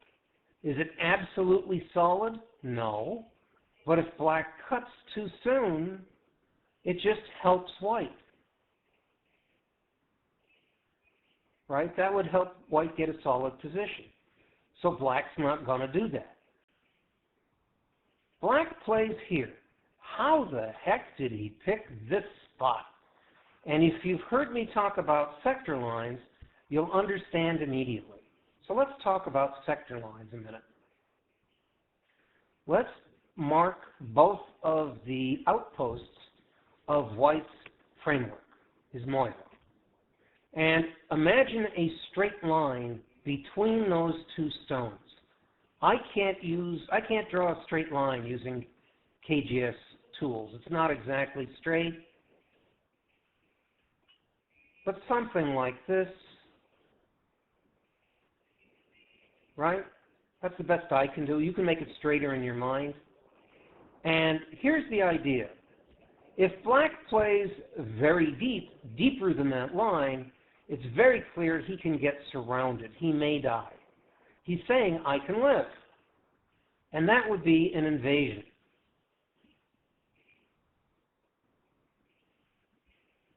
Tanuki in the center. It's Black's move. I'm not sure what your question is, Gorge.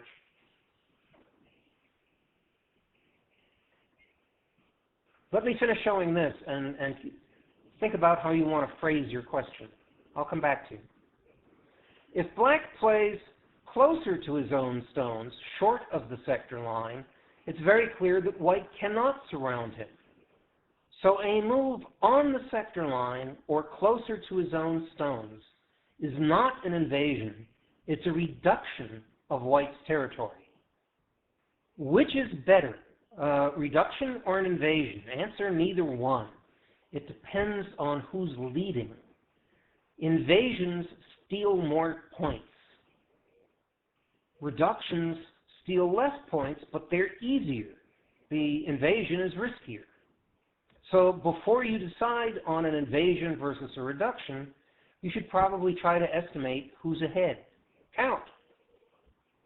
And then when you've counted, it's nice to know whether you're invading or whether you're reducing. And that's why I show you the sector line. It's simple and it's powerful. And where did black play? Black played on the sector line. And it's like a balloon, and you can hear the air escaping. White was building this big balloon, and white goes. So Gorich, you want to try asking your question again?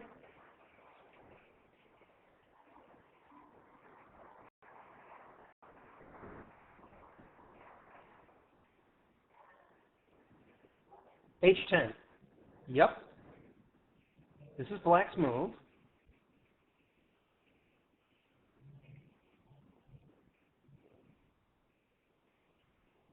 Black played it, yes. Are you asking why white doesn't try to surround it? It's hard to surround. What do you mean for blocked? To prevent white from getting a big framework, yes. To prevent white from getting too big a framework. Too many points in the, black doesn't want white to get too many points in the center. And it's too hard for white to surround that stone. It's too easy for the stone to run away. But I'm going to come back to that point. It's a reduction. White's going to try anyway. First, white strengthens his own connection to G14, and black says, okay, I'm going to go in further. And white says, grumble, grumble, okay, I'm going to defend what I can. And black says, this is amazing. Black says, hey, it's so easy for me to use those stones, I'm going to Tanuki and take points on the top side. And white says, oh, you thought it was hard for me to surround you, huh? I'm going to try anyway. And black plays a forcing move, and then another forcing move. And this is one of the ways to attack that tripod shape that white used to defend the cuts. This threatens to cut, so black gets another free move, and another free move, and another free move. So he's making forcing moves that are multiple purpose, and then he comes back and makes a forcing move that's good shape. Still forcing, still threatening to come around, to wrap around white. And then he makes a fat move, which is, parenthetically, our friend, the big bulge. So he's playing it here to get room to make some eyes. White defends his territory, and black makes some more points on the bottom. Okay, it's quiz time. In white's shape, where is the vital point in that shape, please? H10 starts a big reduction. Yes. Where's the vital point in this shape, please?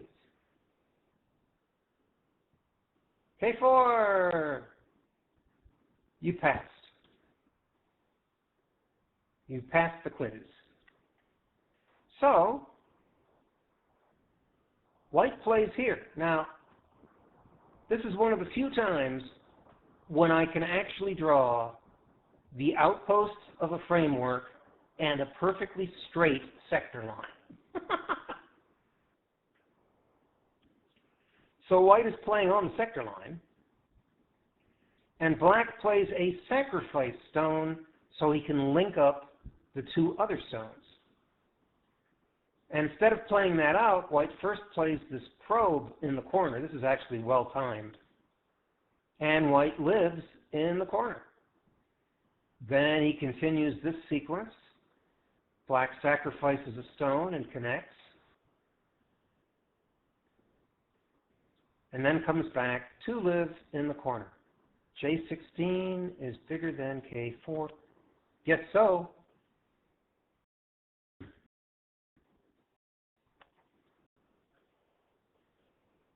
Seems so.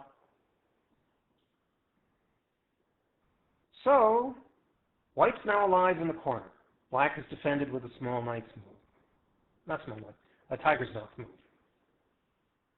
And here's the panther.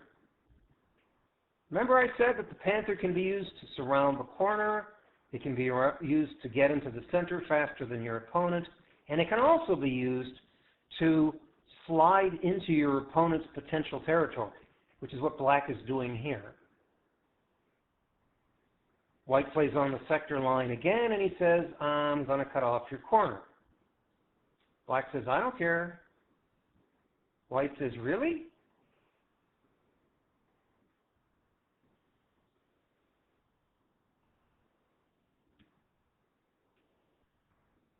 Quiz time. What's the vital point here?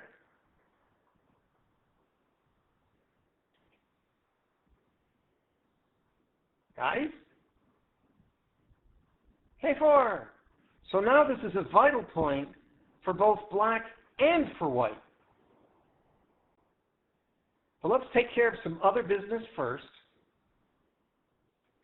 Now black would like to play here and save his cutting stone. But the problem is it doesn't save the cutting stone. Likely everything will die. So instead, black prepares to play L12 by playing this move first. And this is beginning to make a moil for black, a small moil in the center. White threatens the corner. Black answers. White threatens the corner. Black answers. M12. M12 is preparing. M12 does two things. It threatens to play L12 and connect and save his cutting stone at J11. That's one thing it does. The other thing it does, it starts to make a boxy shape to make points in the center. Okay, so it's doing two things. But white comes back and plays this vital point for white and for black. It's nice to get those kinds of moves in. Black answers, yep. White makes some points in the corner while threatening to shrink black's eye space. Black answers. White gets a free move there and then says, aha, you thought your D7, your E7 was such a good shape move, huh? You thought it was going to give you eye space, huh? Look at me now. And black says, oh yeah? Look at me now. And this move is one of the reasons why I wanted to show you this game. Because this move makes a tripod,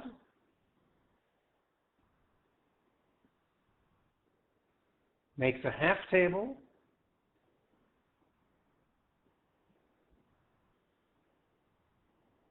makes a big bulge. There's another big bulge. Where is it? Big bulge that way. I know there's another big bulge here. Yep.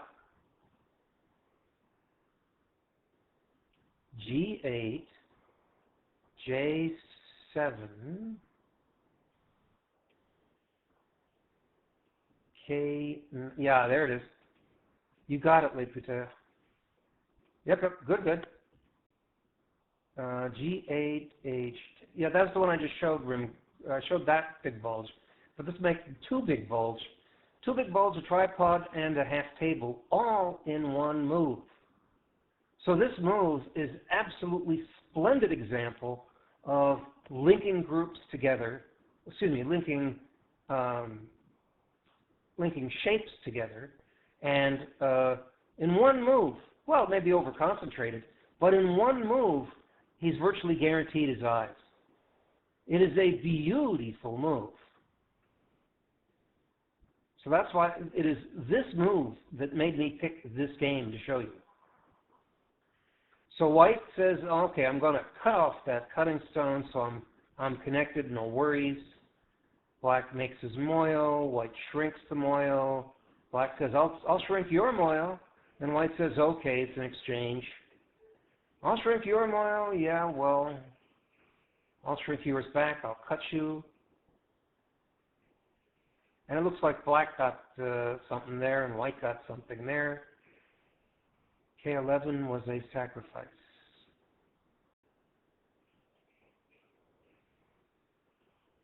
At that time, I wouldn't call it exactly a sacrifice.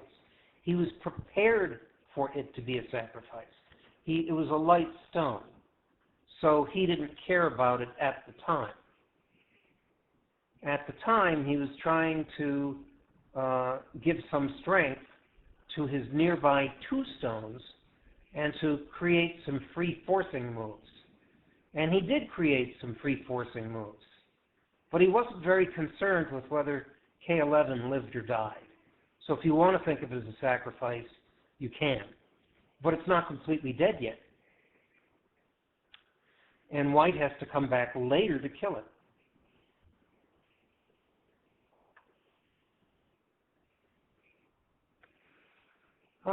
So they shrink each other's territories.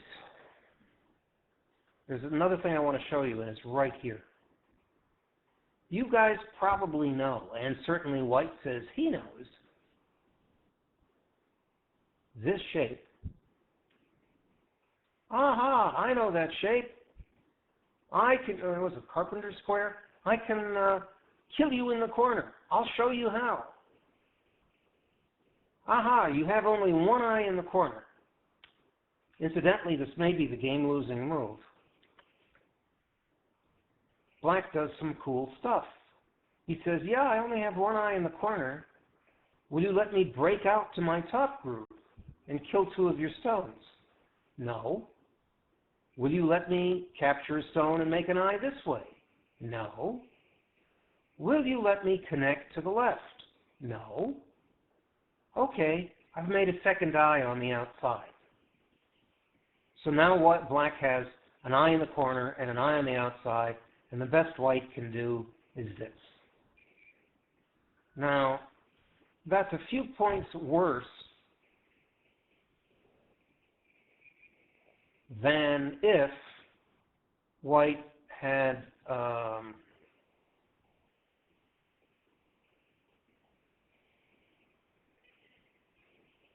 simply played on the outside first to make a few points in the center. And those few points are the difference of the game.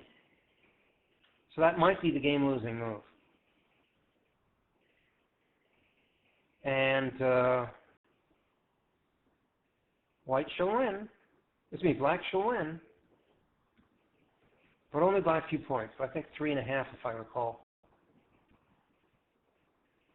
And I go through this very quickly because it doesn't have anything to do with shape. It's endgame.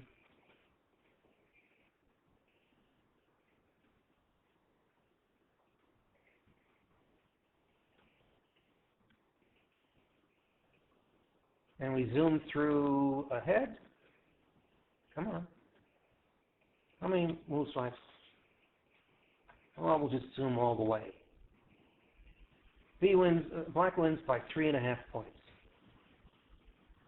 So what I wanted to show you in this game was the beautiful move in the center and sector lines and how to win on the lower right. You wanted to see all those moves, Gorge? They're not really relevant to the shape lecture. It's all just endgame.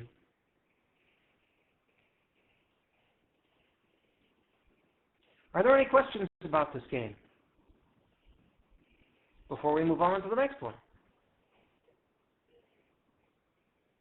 Yeah, that's true. Actually, right now I have the board open. You can just save this board to your disk. Options, save to disk.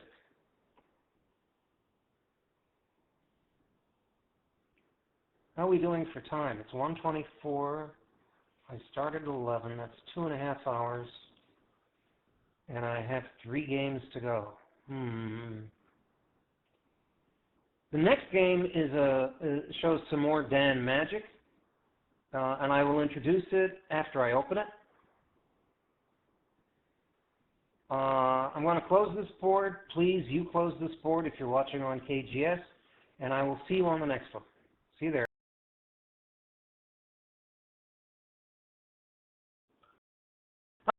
Hi, folks. This is the 5th of our 7 example games. And this one, to give you a little preview while we're waiting for people to come in, shows Pestilence. Pestilence is one of my favorite players on KGS. He's going to show us how to use the Big Bend flexibly, and he's going to do magic tricks with liberty shortages. Magic tricks, you hear me? He's the wizard. So here we go.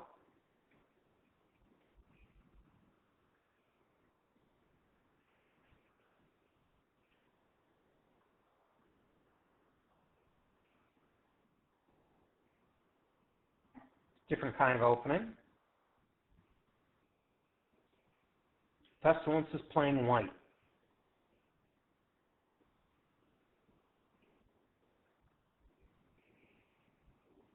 Okay, quiz time. Where is the shape point for these 3 stones? Can't play it yet, but where is the shape point?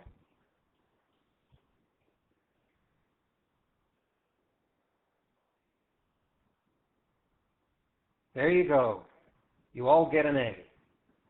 He can't play it yet. First, he's got to save his stone. But when white plays here, black says, I know the shape point.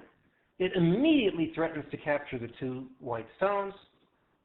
White has to protect. Oh, you forced me into an empty triangle. I grit my teeth and I play it because I have to, but I'm not happy.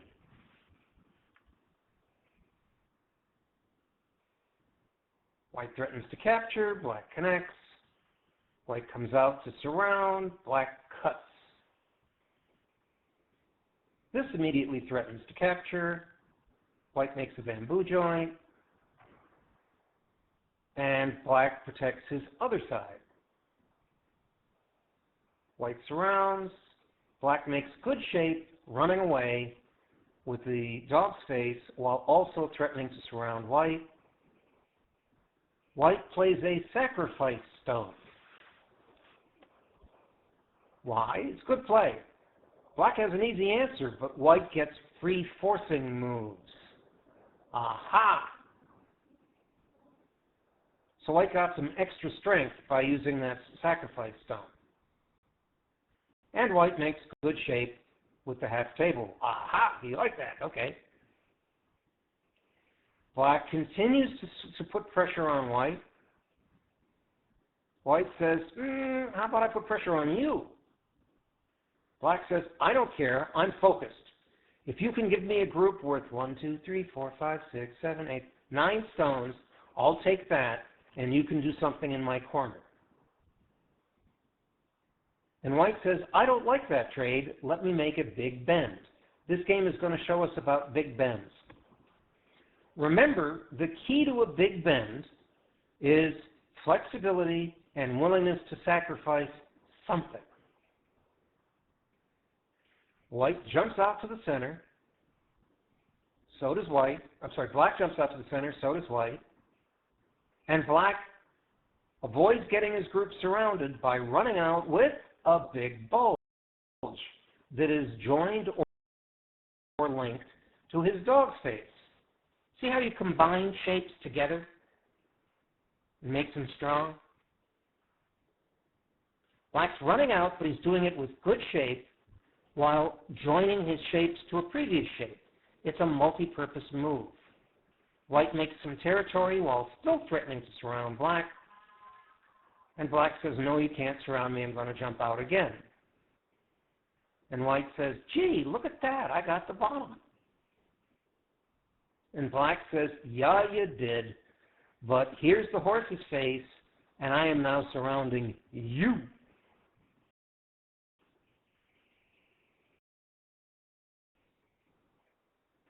And white makes another big bend.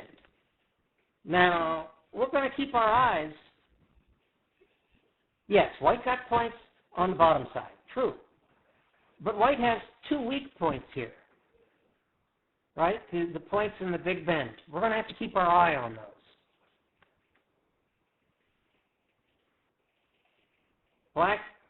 White's last move is starting to surround black's 3 stones.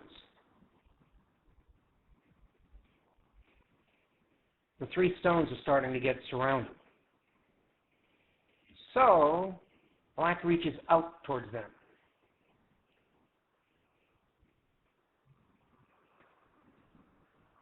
This is a panther. It's being used to protect the cut at Q14, and also it's a peep. So it's doing many different things. Multi-purpose move. Black connects. White continues to try and isolate those black stones. White cuts.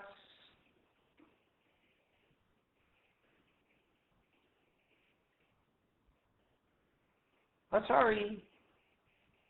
Alive. And now black's in pretty good shape too. Black's got one definite eye, and he also is only a move away from connecting to his other group. So white prevents that connection. Atari, one eye, come out, aggressive. White's forced into an empty triangle. Grit your teeth and do it when you have to do it. And black makes sure that he can get 2 eyes on the right side. Right? There's nothing white can do there. If white captures, black still gets a free move and can make an eye. So black's got 2 eyes there. So now he hits the weak point of the big bend. Now white can't connect in 2 places. It's only got 1 move. So he has to decide between the A group and the B group. Which one will you let get cut off? And he picks this one. And black would like to cut, but he can't. If he cuts immediately, there's a problem. Oops, dead. So he can't cut immediately, but he does have something he can do. He can go here. This is threatening an Atari.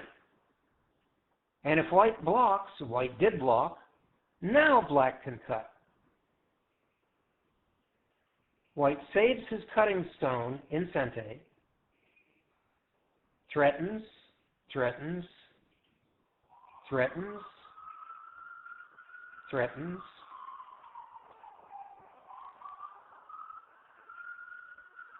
and white's got a problem. His A group does not have 2 eyes, does not have room to make 2 eyes, and completely is surrounded. The technical word for that is dead. A is dead. So white's made a pretty big sacrifice with his big bend, but he's going to have to make up for it. And after all, white is pestilence. So he goes here, threatening to take the entire upper right corner. Black says, well, first I'm going to not let you get 2 eyes in the upper right corner. I'll take these 2 stones. And white takes a coffee break. White says, I'm going to live here. Now, when I was watching the game the first time, I went, what? That looks like such a black area. And there's a couple of things to notice. One of which is that white has a lot of thickness in the center. And that means you can jump in a little better, a little further.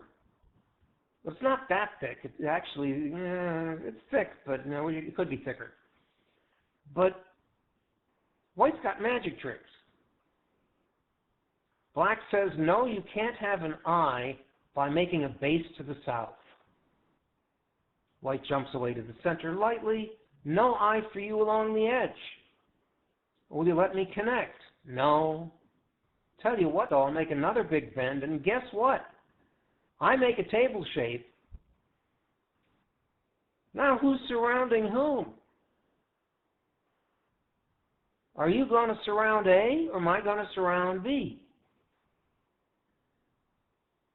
So black jumps out, both to save his stones and surround white's.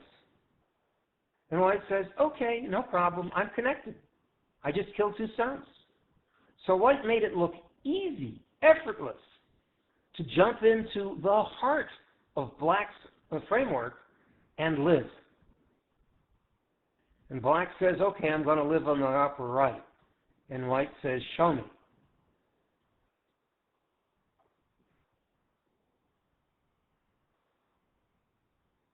And he threatens white's corner, and white threatens him back. And black found a Tsuji. And white is reduced to 1 eye.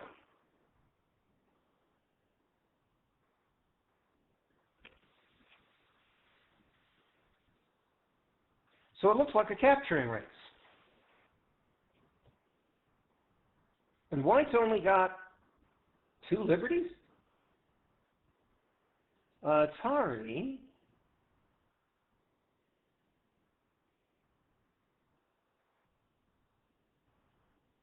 Black connects, so his next move is Atari on white.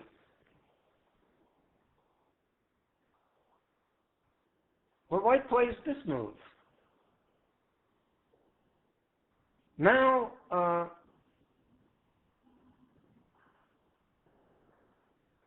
if black were to play here, white would get another liberty by playing here. But if black plays here, he's in Atari. No, I'm sorry. That's not right.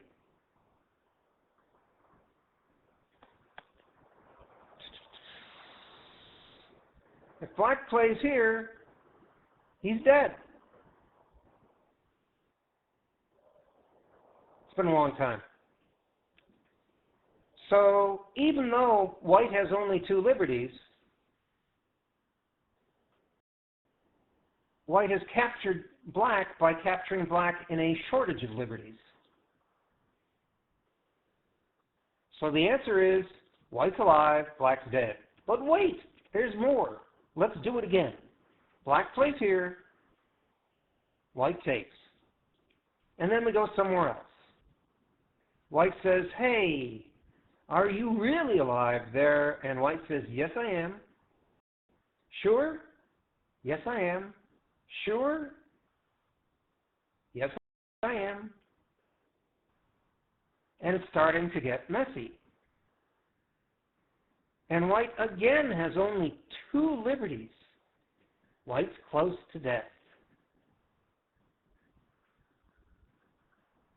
Black throws in Atari, Atari, Atari, Atari, and black is once more trapped in a shortage of liberties.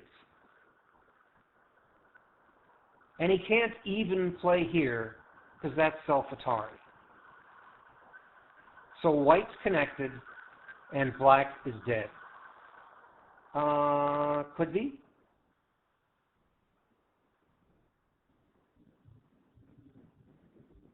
Yes.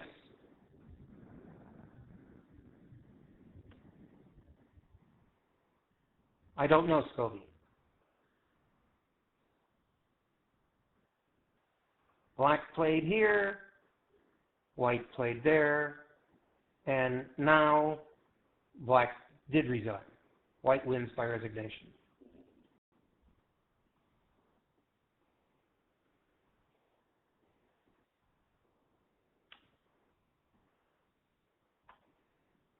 So this I thought was a fun game. What it all means. Why did I pick it? There were two very interesting capturing races which showed us some magic. But the other thing I wanted to show you were the two big bends that White made. And White sacrificed a large group. But he got enough compensation for it that he still won the game. So the key to the big bend is flexibility and willingness to sacrifice something. Okay? Any questions on the game?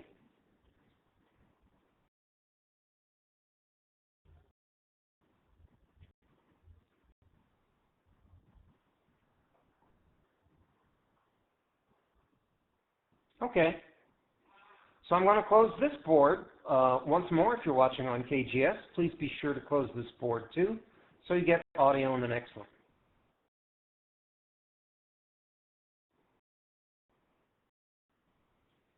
Hello, hello, hello.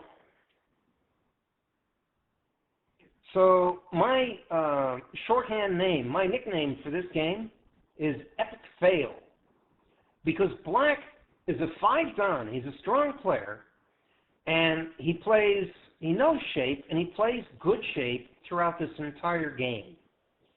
But he's not focusing on the whole board, and he winds up losing.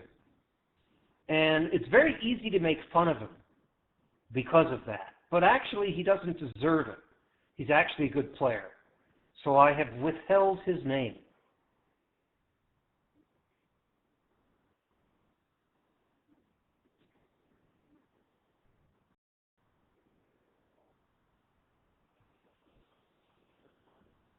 It's called Go.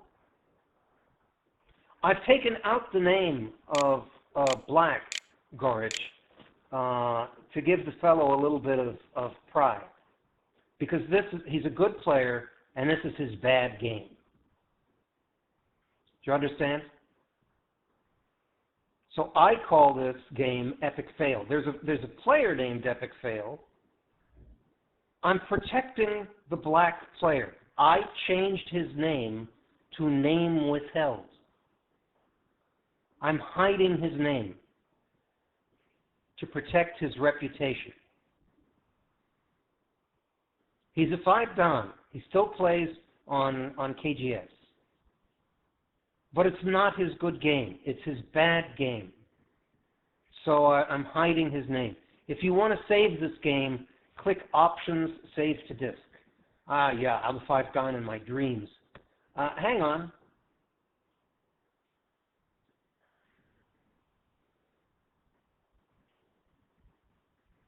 So the first thing I want to show you is,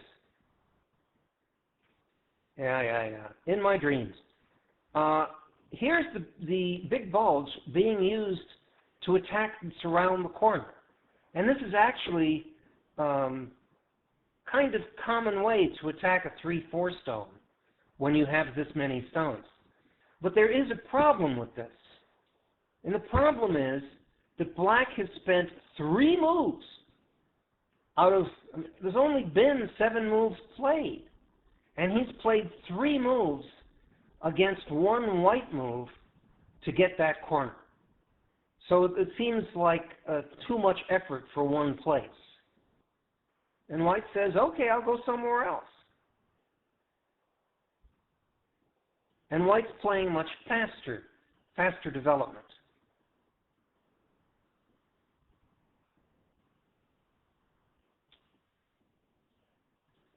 Black maybe should have chosen a different Joseki. Here he's left with a problem. If he makes the usual move, white can over-concentrate him. And if he makes another move, maybe he should go here, then white gets this very sweet point White makes good shape. White protects the corner.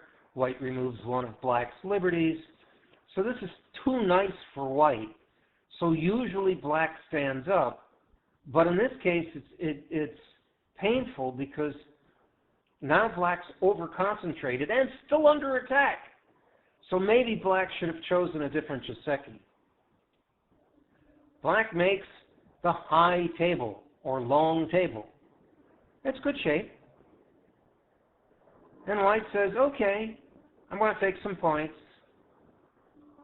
And black says, oh, you know, your D17 stone still isn't completely dead. So I'm going to kill it. Well, that's nice. But now black has spent 4 moves in one area as opposed to white's 1 move. So this is not good. I think it's a mistake, Gorich. But that's why I'm hiding black's name. I think it's a mistake. So white says, okay, I invade your area on the top. Black says, I'm going to pincer you. White jumps out to the center. Black uses a big bend to also jump out to the center. And white says, I'll make a big bend to counterattack and to get out into the center myself.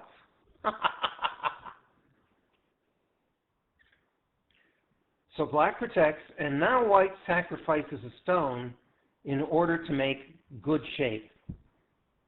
Ta-da! Double table shape in center. So now white has good shape and has surrounded black's corner loosely, but it's white's move. Time to attack.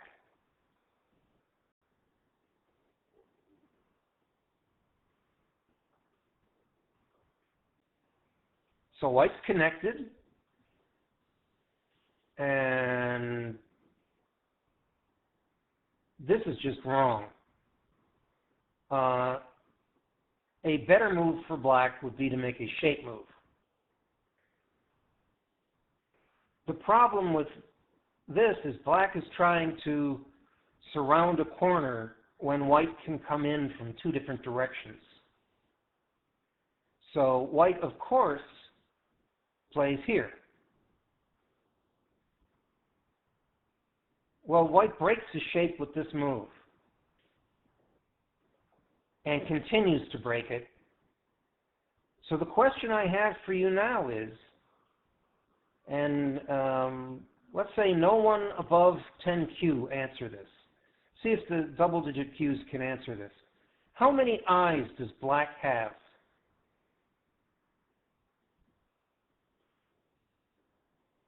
One, two, three, many, none?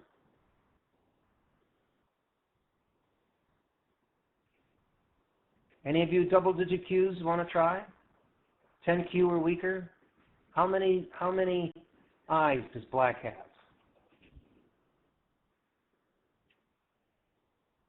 2, says Gorich. 1 in the corner, and he thinks 1 in the center. Okay, up to 5Q now. It's okay, girl, I'll explain. 5Q now. How many, up to 5Q, how many eyes does black have? 1, says Lipitor. Stringbean says 0?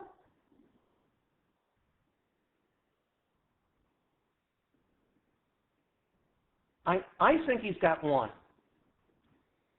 I think he's got 1. If white prevents him from making an eye there, black will get 1 in the corner.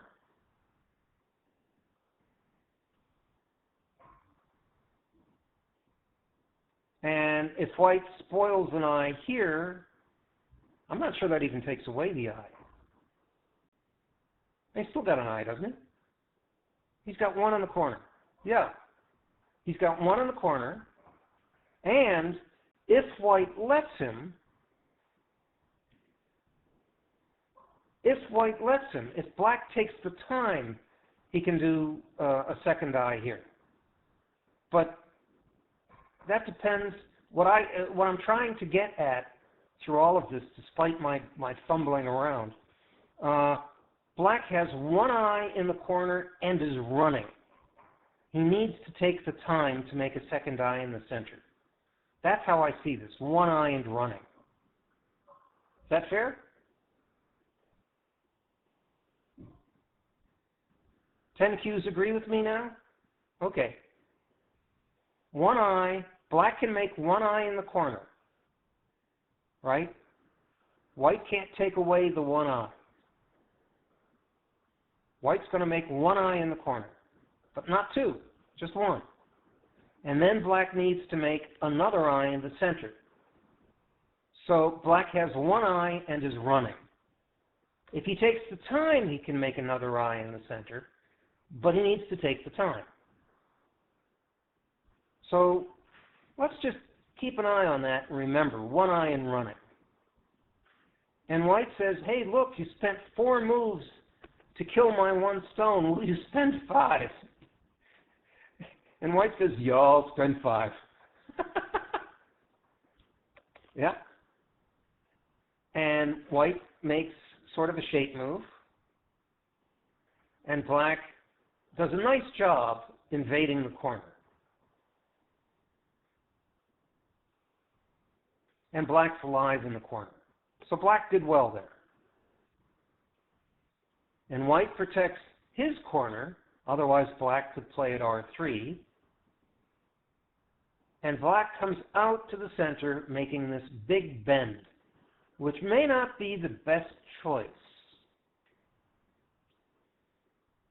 White uses his own big bend to make territory on top. And black says, same as you. I'm going to do to you what you did to me. On the top, you used a sacrifice stone to make good shape. I'm going to do that to you. I'm going to play a sacrifice stone. But white's not so cooperative. White does not play here, which is what black had done on top. Instead, white plays here and says, you're not going to get free forcing moves. And this, I don't know if this is the one and only game-losing move, but it certainly looks like a mistake because white just pokes at the eye, and now black has to choose where he's going to get cut. So black chooses here, and white cuts him here. Painful. Painful. So black is separated into 2 groups, both of which are not settled. So we've got one unsettled group here, one unsettled group here, and we've got our friend one eye and running in the upper right corner.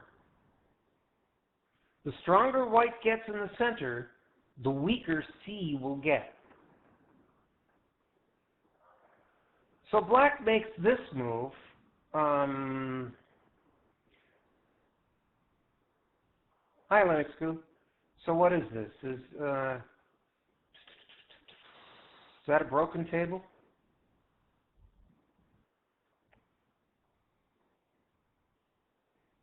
Yeah, broken table. And white surrounds black's lower group. Hero number?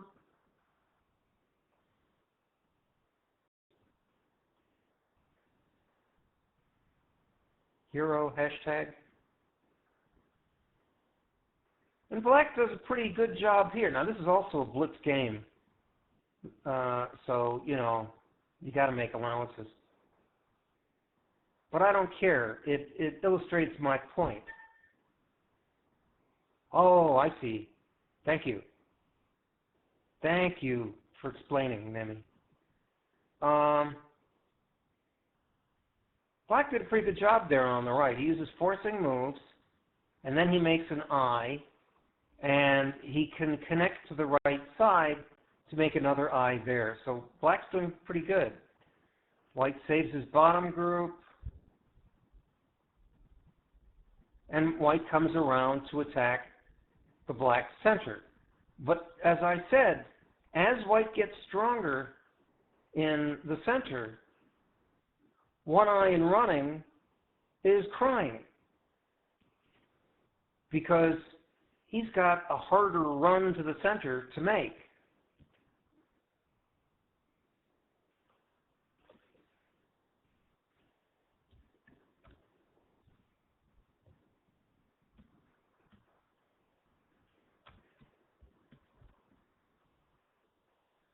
So that group's crying, and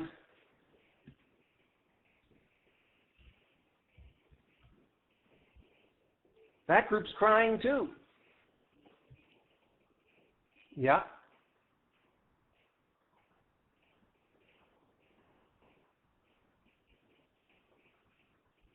So before, black could have played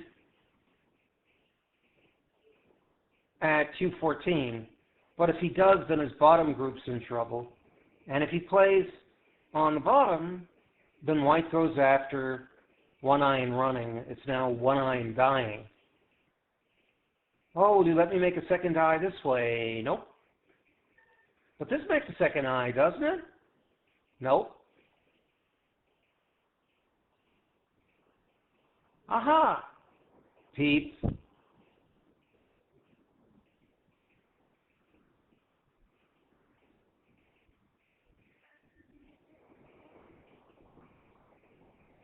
D2 bomber. Oh, darn. I didn't show you something that I meant to show you. I'll show you at the end of this game. I usually show it at the beginning of the shape lecture. Bad me.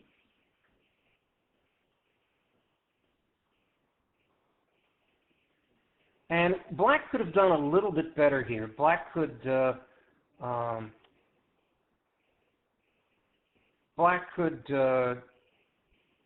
save his upper right group and die in the center, instead of which he dies in both places. He's dead everywhere.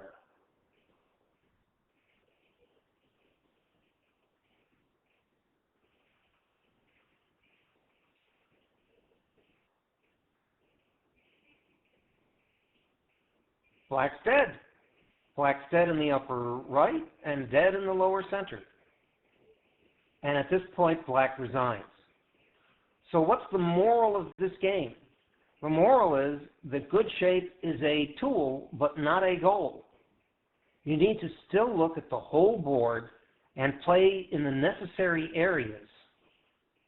Then, good shape will not save a bad game. So this is epic failure. Yep. I'm so unhappy with myself. I usually show this at the beginning. Remember when I said, let's look at bad shape, and I showed you some bad shapes? I meant to say, also, let's make a really bad shape. Start with the empty triangle. What's bad about it? Overlapping liberties, not pushing out in many directions, not flexible, not making eyes, and you can make it as bad as you want. And welcome to the waffle of doom. But I usually show that at the beginning. I hope you enjoy the waffle of doom. And there's a reason why I'm thinking about it now. We're ready to go to our last game.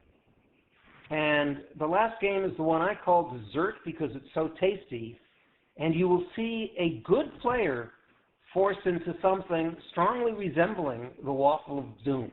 He's a good player, and yet still he's forced into a horrible shape.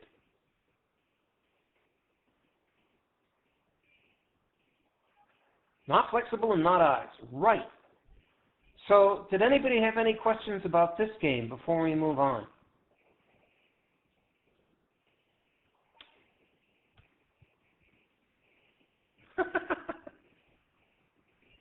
Don't forget the butter and the maple syrup. Did anybody have any questions, or can we move on to the last game? 11. 12, 1, 2. I only have half an hour for the last game. Okay, let's go on. Please be sure to close this board if you're watching on KGS.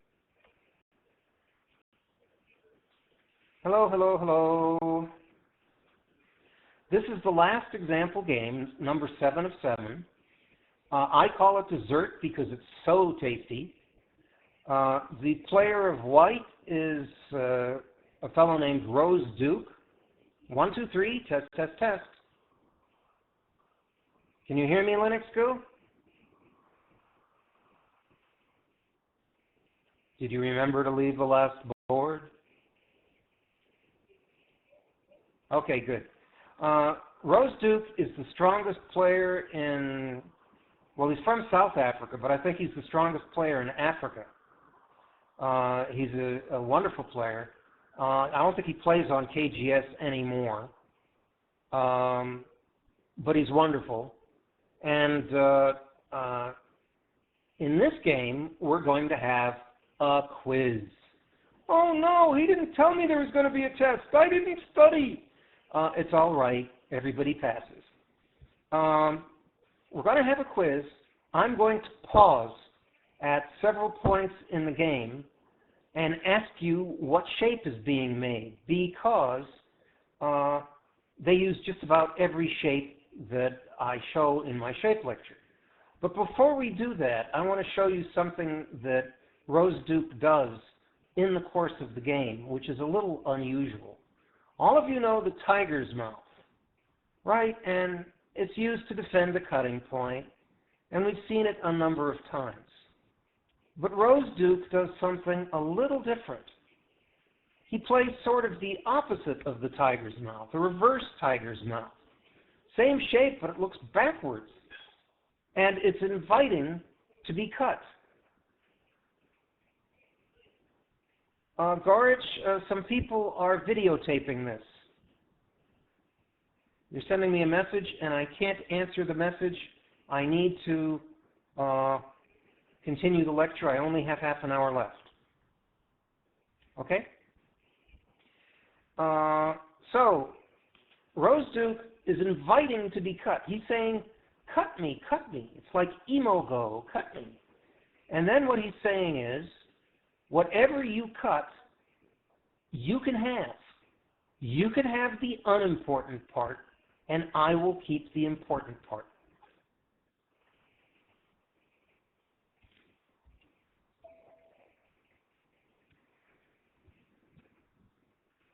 So I wanted to show you that this is what's going to happen during the course of the game.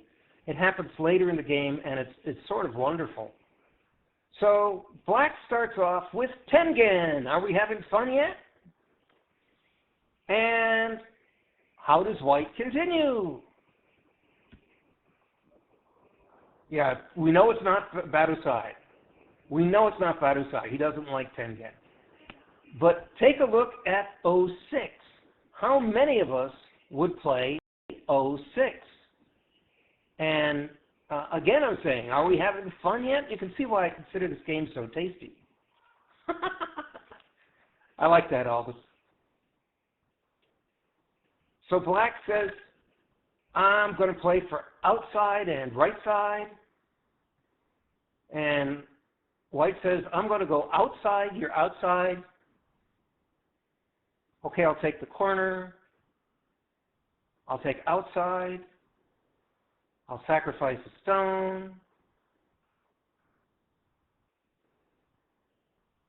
Okay, this is not a complete shape, but everybody, where's the vital point in white's shape?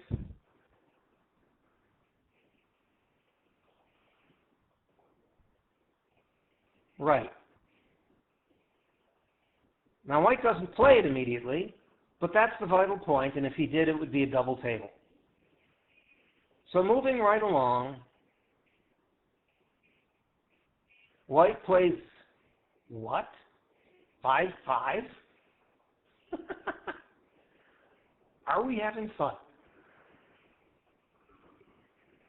And black says, I'll take the corner, because you're clearly not taking the corner with the 5-5 stone.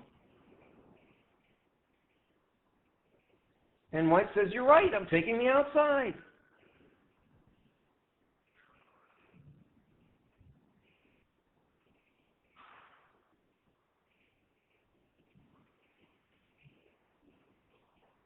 Quiz time, shape. Name of the shape?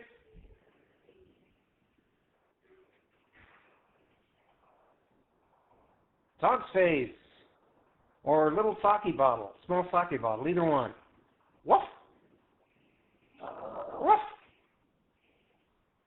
One space jump.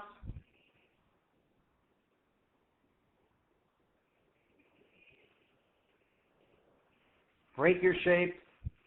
And quiz time. Table shape. All right, you all passed. You're doing good. Except for Nemi, who's having spelling problems.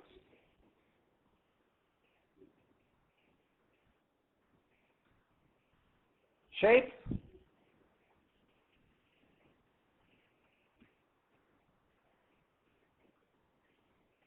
Small, nice move. Knee-jerk reaction is cuttable shape. Quiz time. Shape.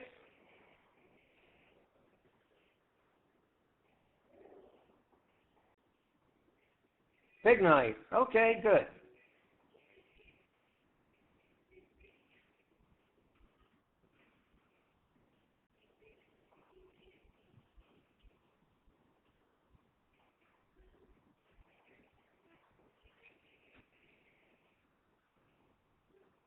Tripod. Yay! Everybody's doing so well. So here's the first case where white is playing, he knows that he's left 2 cutting points. He's saying, cut me, please cut me. But whatever you take, I'll keep the important part. So you keep the corner in Gote, and I'll take the outside.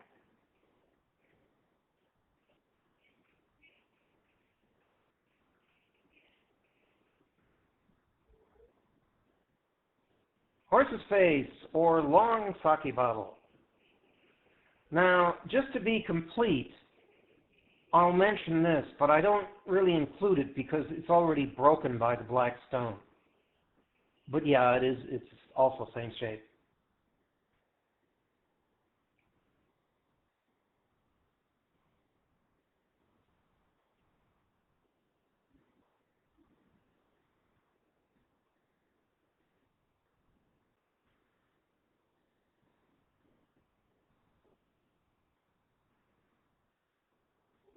There's 3 stones.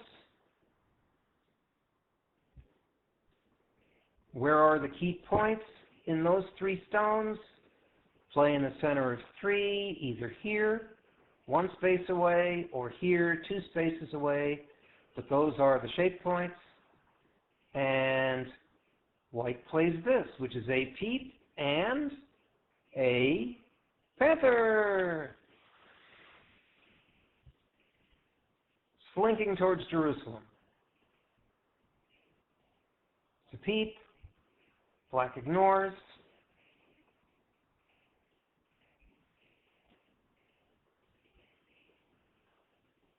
Comes from a poem. What is it? This is what I'm calling the J or hook shape. Not a standard name. Is it Yeats or is it Blake? It's Blake, isn't it?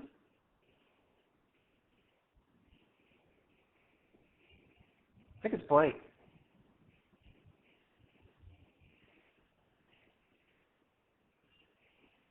Well, he doesn't talk about panthers, but isn't the tiger, slinky crouching or whatever it is towards Jerusalem?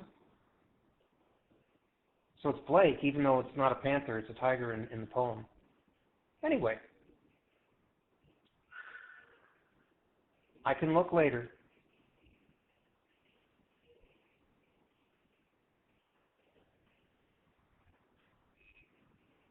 So this is center cannot hold sounds like pound, Ezra Pound. This is playing in the center of 3.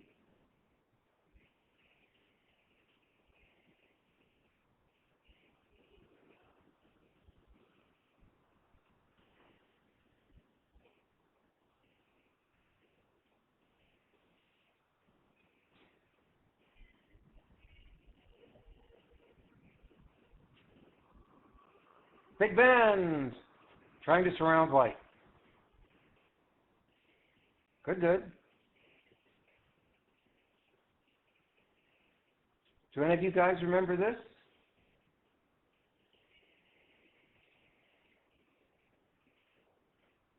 High table. Good, Yen.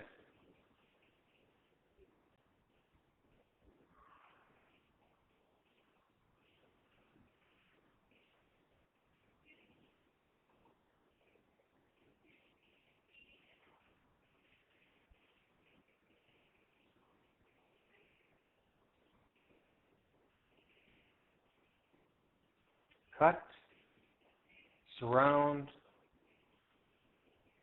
keep. This move looks like such a loser at first blush, right? I mean, there's a cutting point here, there's a cutting point here and here. How can that possibly work? Well, black says Atari, white says, hey, we've got a reverse tiger's mouth.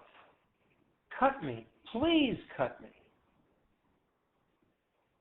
I'll take the 2 stones, I'll threaten you, I'll connect, and black says, okay, I'll cut you. And white says, you can keep the part that doesn't matter, and I'll keep the part that's important.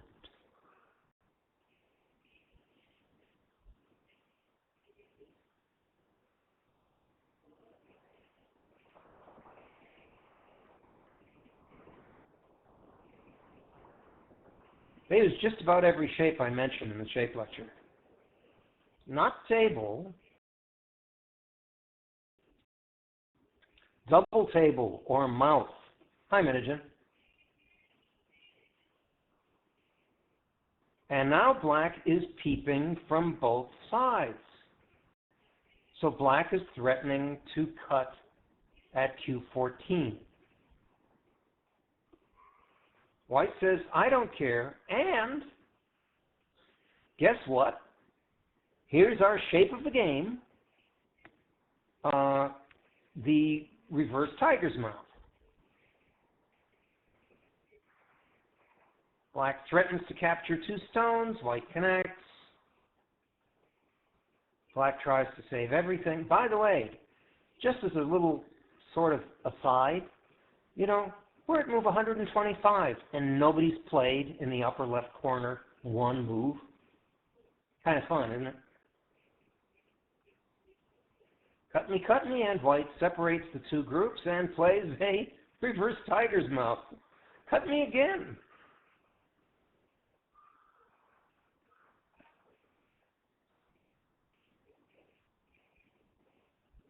I don't mind if I do. Okay, you can have the part that doesn't matter, and I'll have the part that's important. It's a wonderful game. And for what it's worth, this is a panther, but it doesn't really look like it can connect. Yeah. So another reverse tiger's mouth. I squeeze you, you can have the unimportant part, and I'll keep the important part.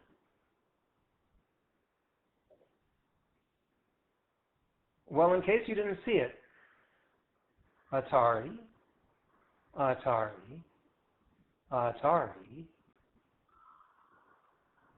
and then we kill everything in the center. All the black stones in the center are dead.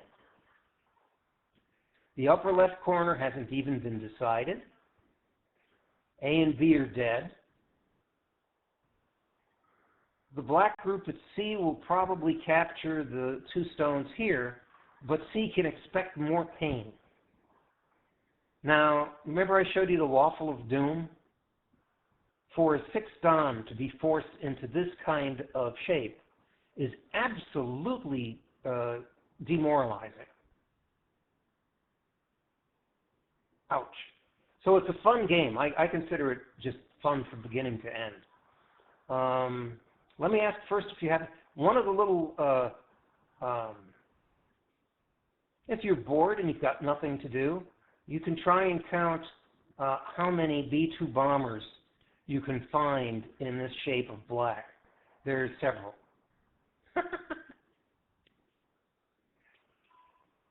That's when, rainy day when you're not doing anything better. Are there any questions about this game?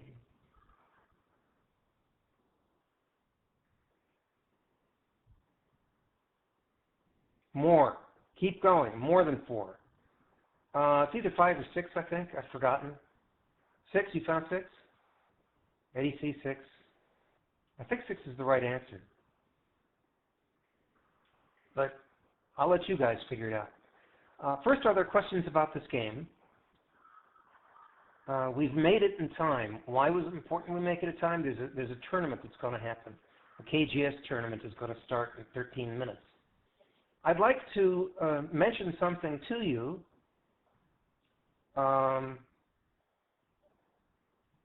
Two things. One is a moment of spam. I teach for free, and I mean it. On the other hand, I also do accept donations from people who can afford it and who are so inclined. My PayPal information is in my profile at KGS, but it is absolutely not obligatory. I mean it when I say I teach for free. The other thing I wanted to mention was an exercise that you can do that will help you learn how to use shape.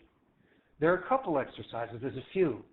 One exercise is the famous shape game or skyboxing, in which black owns all of the stones on the edge. I'm not going to do the whole thing, but you can imagine it. Go all the way around the edge, and white has to make one living group in the center. It's not that easy.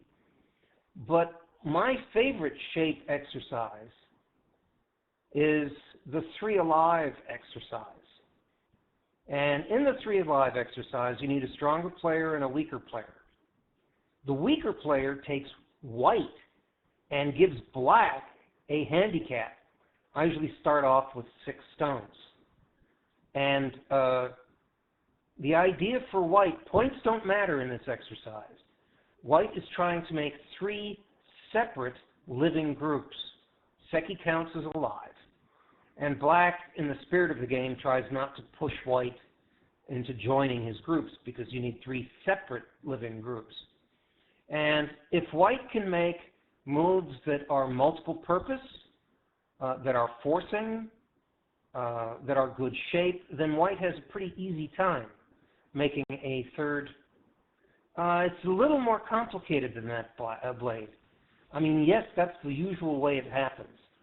But when you get stronger, you will know that 3/3 stones aren't always alive. Right? A typical game would start off like this, but if you're a strong player, you know that if black gets enough strength in the neighborhood, those 3/3 stones may not survive.